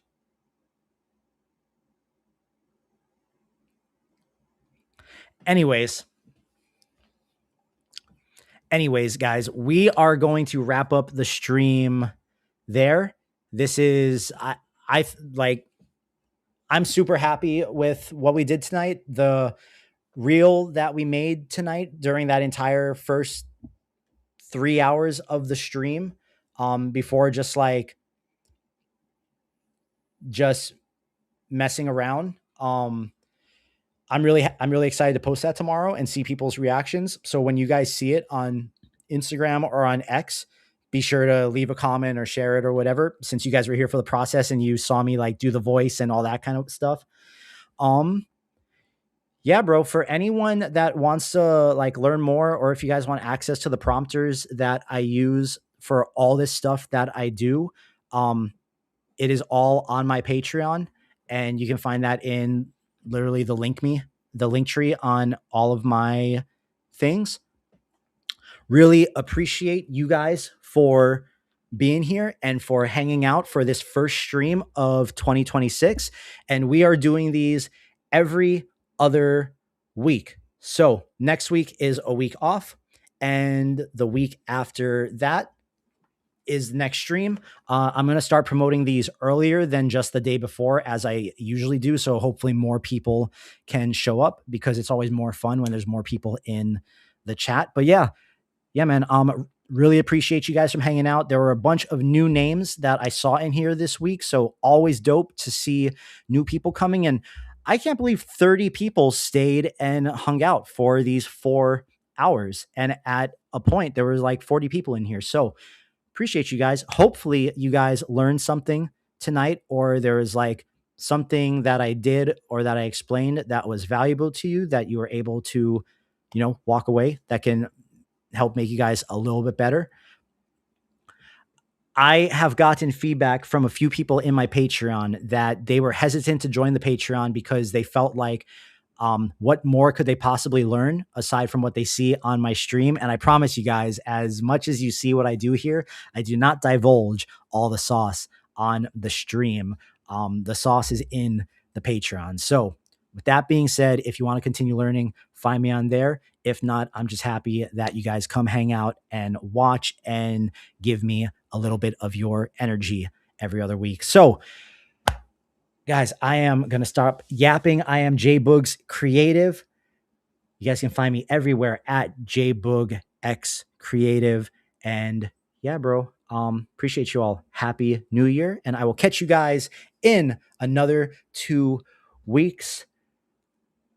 Peace. I'm out. Go make something cool. And if you make something cool with something that I helped you with, or something that you learned from something that I do, please tag me in it, because I want to see it. Appreciate y'all.